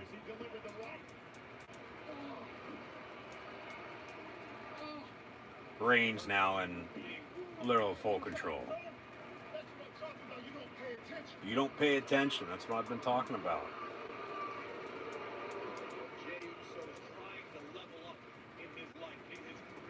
Reigns, the top dog. He's your big dog. He's also now your tribal chief and once again champion. Roman with a vicious clothesline in the corner. You know, so many of us, Corey, wanted to believe that Jey Uso could pull up the upset. Now boos from the crowd. Well, no, I get that, but listen, Roman is showing everyone why he's the big dog. Why he's the Universal Champion. Why he's the top of the food chain in WWE. His very own cousin is the sacrifice. Jey Uso is being sacrificed for the tribal chief. Jey Uso looking to rally a bit, trying to run off any kind of adrenaline. Here comes Jey Uso fighting back,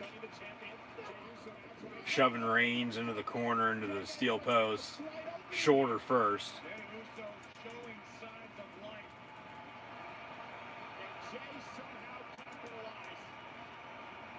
Jey's opportunity, he somehow needs to push the pace. Strike quick and try to get out of it. That's where the Usos excel, pushing the pace, making your opponent keep up with you. Clothesline over the top rope, Jey Uso to Roman Reigns. Now off the ropes. Suicide dive, Reigns into the barricade. Jey Uso throwing Reigns now back into the ring. Kick, no. Reigns, well, Uso reverses. Kick right to the side of the head. Reigns now ringside, suicide dive right in front of the entrance ramp. Both down and out, now ringside. Final seconds of the first half here tonight as well. Packers 13-10 over the Saints.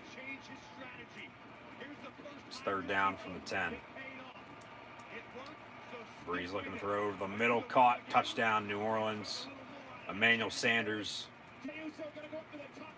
And New Orleans reclaims the lead. Cover, 1, 2. Reigns kicks out at 2.5 after a splash off top rope. Kick right to the face. Another cover, 1, 2. And Reigns, oh my, barely kicked out on that one. I thought that was actually 3, even though we know he's going to win this.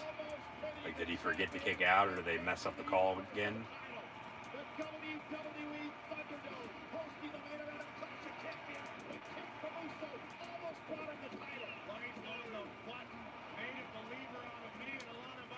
Will Lutz for the extra point.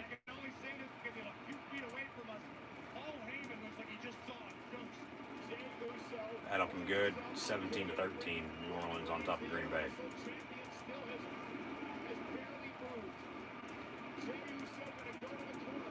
Jey Uso's going to go up top here. Reigns down in the middle of the ring. Reigns, in the meantime, will get up. He'll probably spear him out of midair. No. Here comes the spear. Or leg drop of some sorts. Cover, 1, 2. Kick out at 2.5.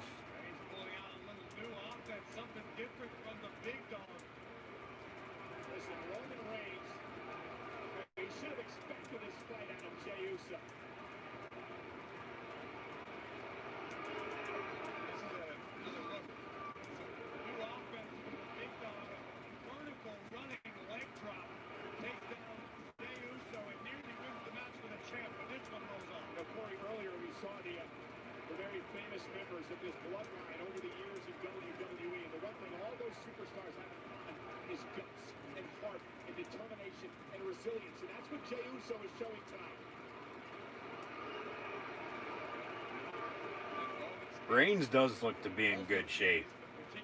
He looks 10 times better than what he did when he left. Maybe that'll be his new look when he's actually wrestling, like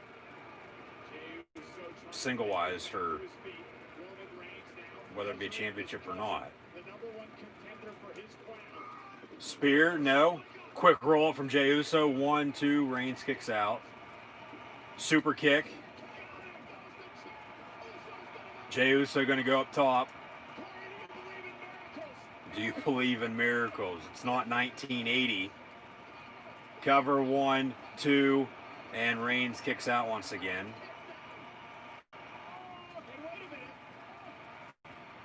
Michael Cole, wait a minute. Do we have a low blow of some sorts that the ref didn't see? Cole shut up on commentary. Vince was probably like, shut up. Here comes a replay. Frog splash. Cover, 1, 2, and then, yeah, Reigns with the left arm during the cover in the kick out. Hits him with a low blow. That was good.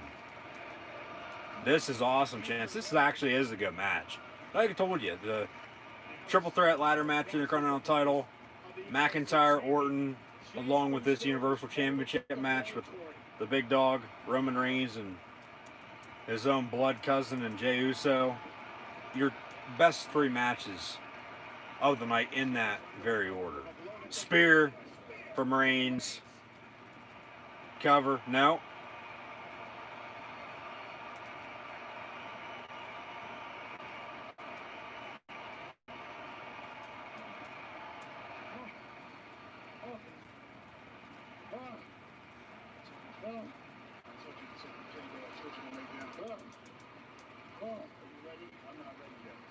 You ready? I'm not ready yet, he tells the ref. So they'll go to 10 o'clock. We got a few minutes. Say it to me.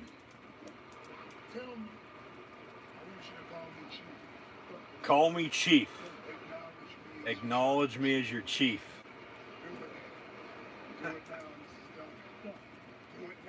Do it now.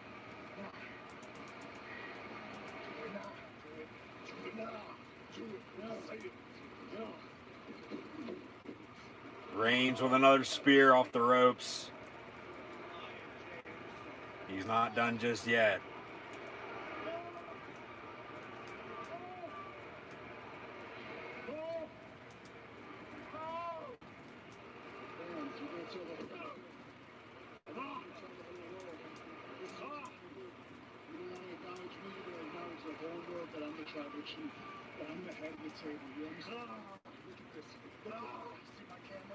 See my camera over here. Tell the whole world that Reigns is the tribal chief and at the head of the table.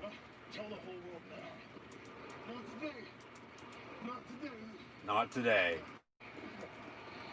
So he basically just quit, right?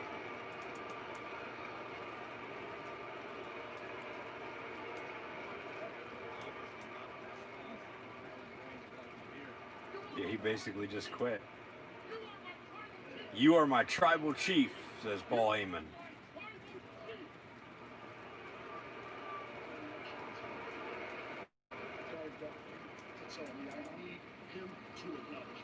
Now Reigns firing back at Heyman. Hey, you don't need to tell me.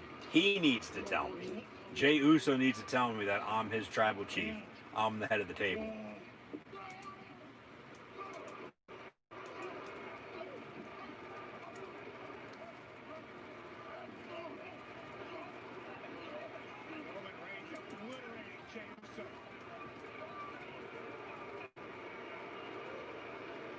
Now some boos.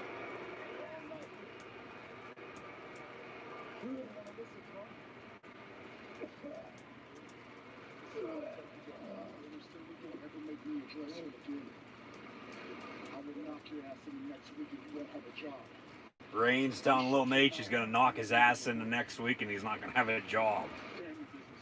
It's family business. Leave us alone. What is this, Step Brothers? Yeah, licked out white dog shit. Headbutt from Reigns. Now some forearms right to the front of the face. Some right hands. He's going to beat him and the ref's going to call it.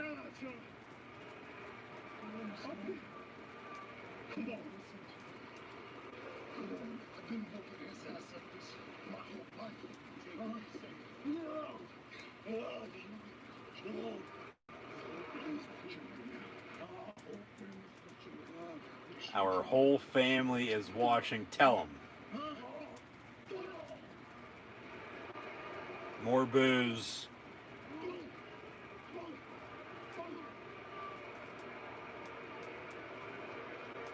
And what do you know? Here comes Jimmy Uso. Jimmy Uso now going to pull Jey to the ring apron. He's got a white towel in his hand. So he's going to throw in the towel.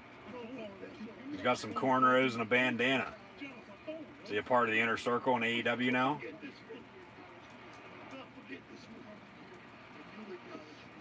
You come in here now too, and you also acknowledge me as your tribal chief, whether you're hurt or not, because he limped down to the ring.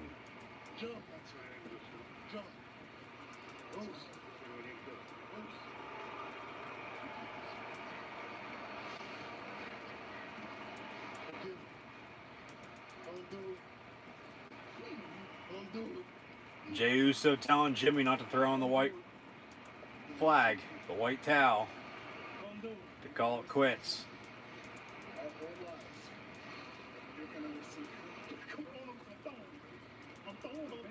I'm throwing it. Come on, let's go. Reigns dragging him back into the ring. Some more right hands. And then Jimmy Uso throws in the towel. Roman Reigns gonna win. As thought. Roman Reigns still your Universal Heavyweight Champion of the world. Reigns backs off as Jimmy gets in the ring. He's probably not going to touch him because he limped down to the ring. I don't know how bad he's still hurt.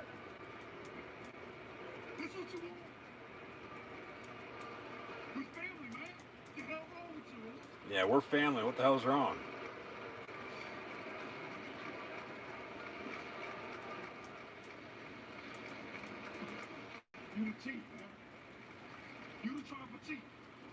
You're the chief. You're the tribal chief. Jimmy Uso had to say it for Jay, but Roman Reigns, he is, in fact, top dog. Your big dog, Universal Heavyweight Champion, is the tribal chief. And still, after Clash of Champions tonight, your Universal Champion. As Jimmy Uso threw in the towel.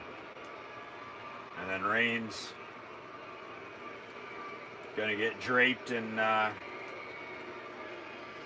some flowers. Your winner and still Universal Heavyweight Champion, your tribal chief Roman Reigns. Reigns picks up the win to close out Clash of Champions tonight. So Jimmy Uso did come down. He didn't attack by any means. I mean, hell, he threw in the towel.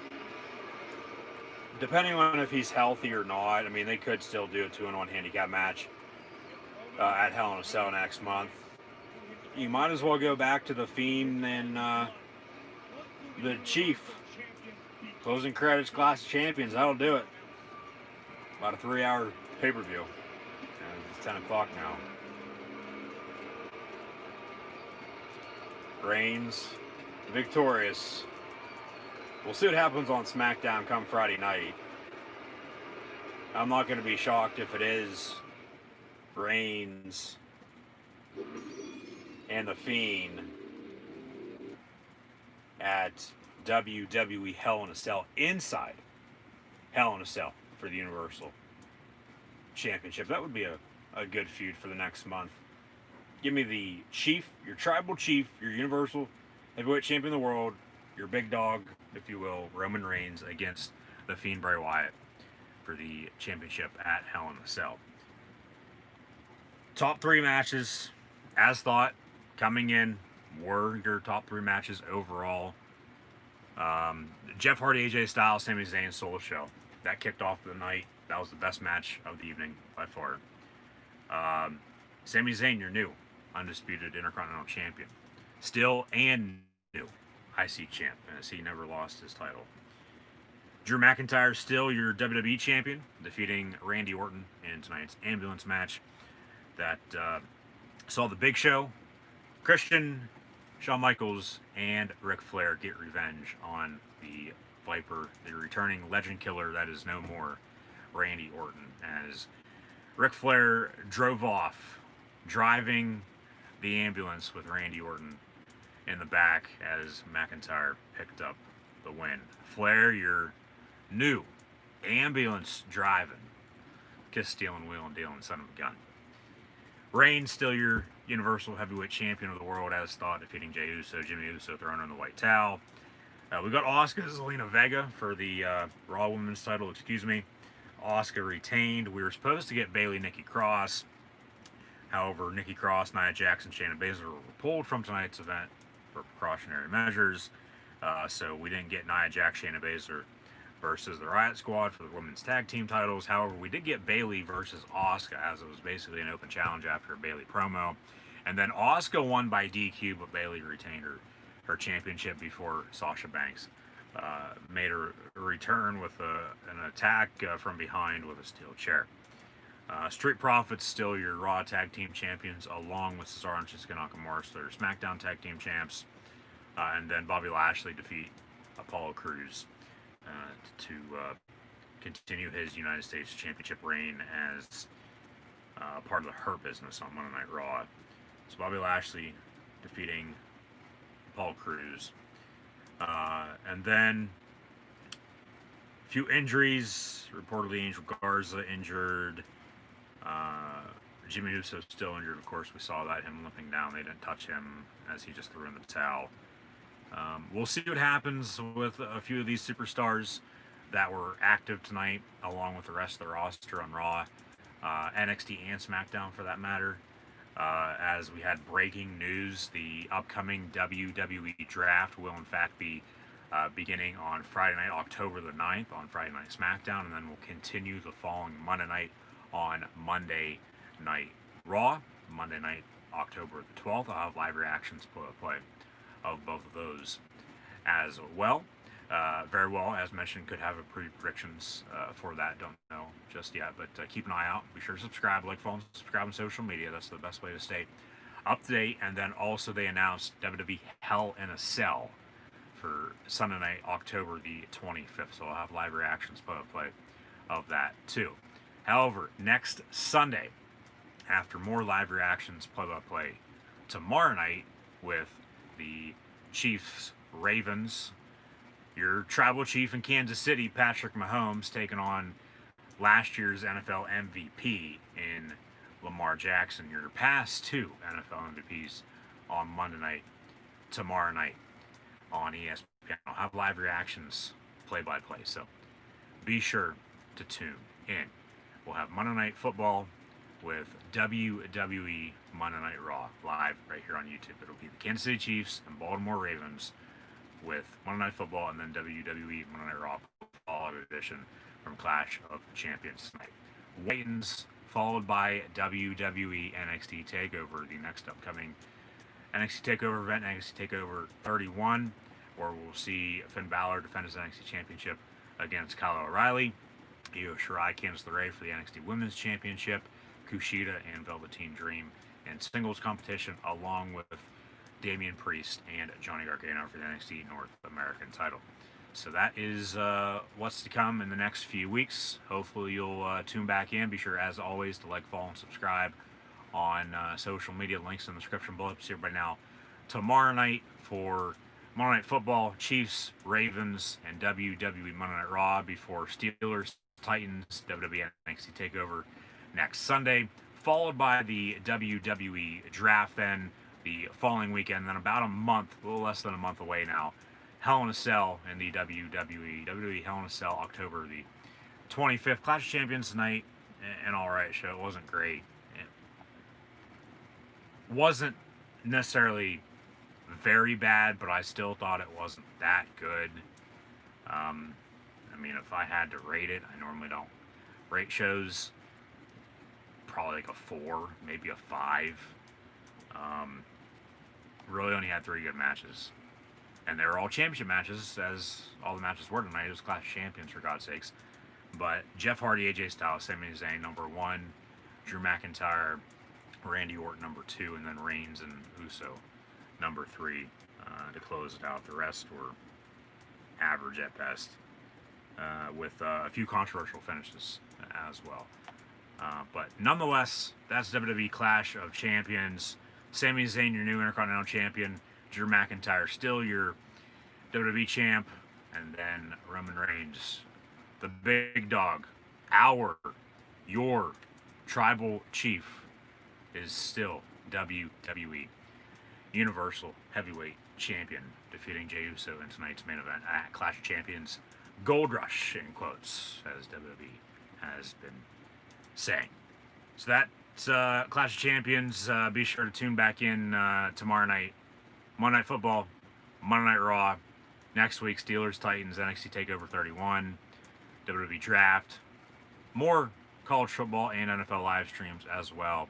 And then about a month away, WWE Hell in a Cell. Thanks for watching both live streams today, if you did. Be sure to tune back in tomorrow night, as well as mentioned. Be sure to like, follow, and subscribe. Links in the description below.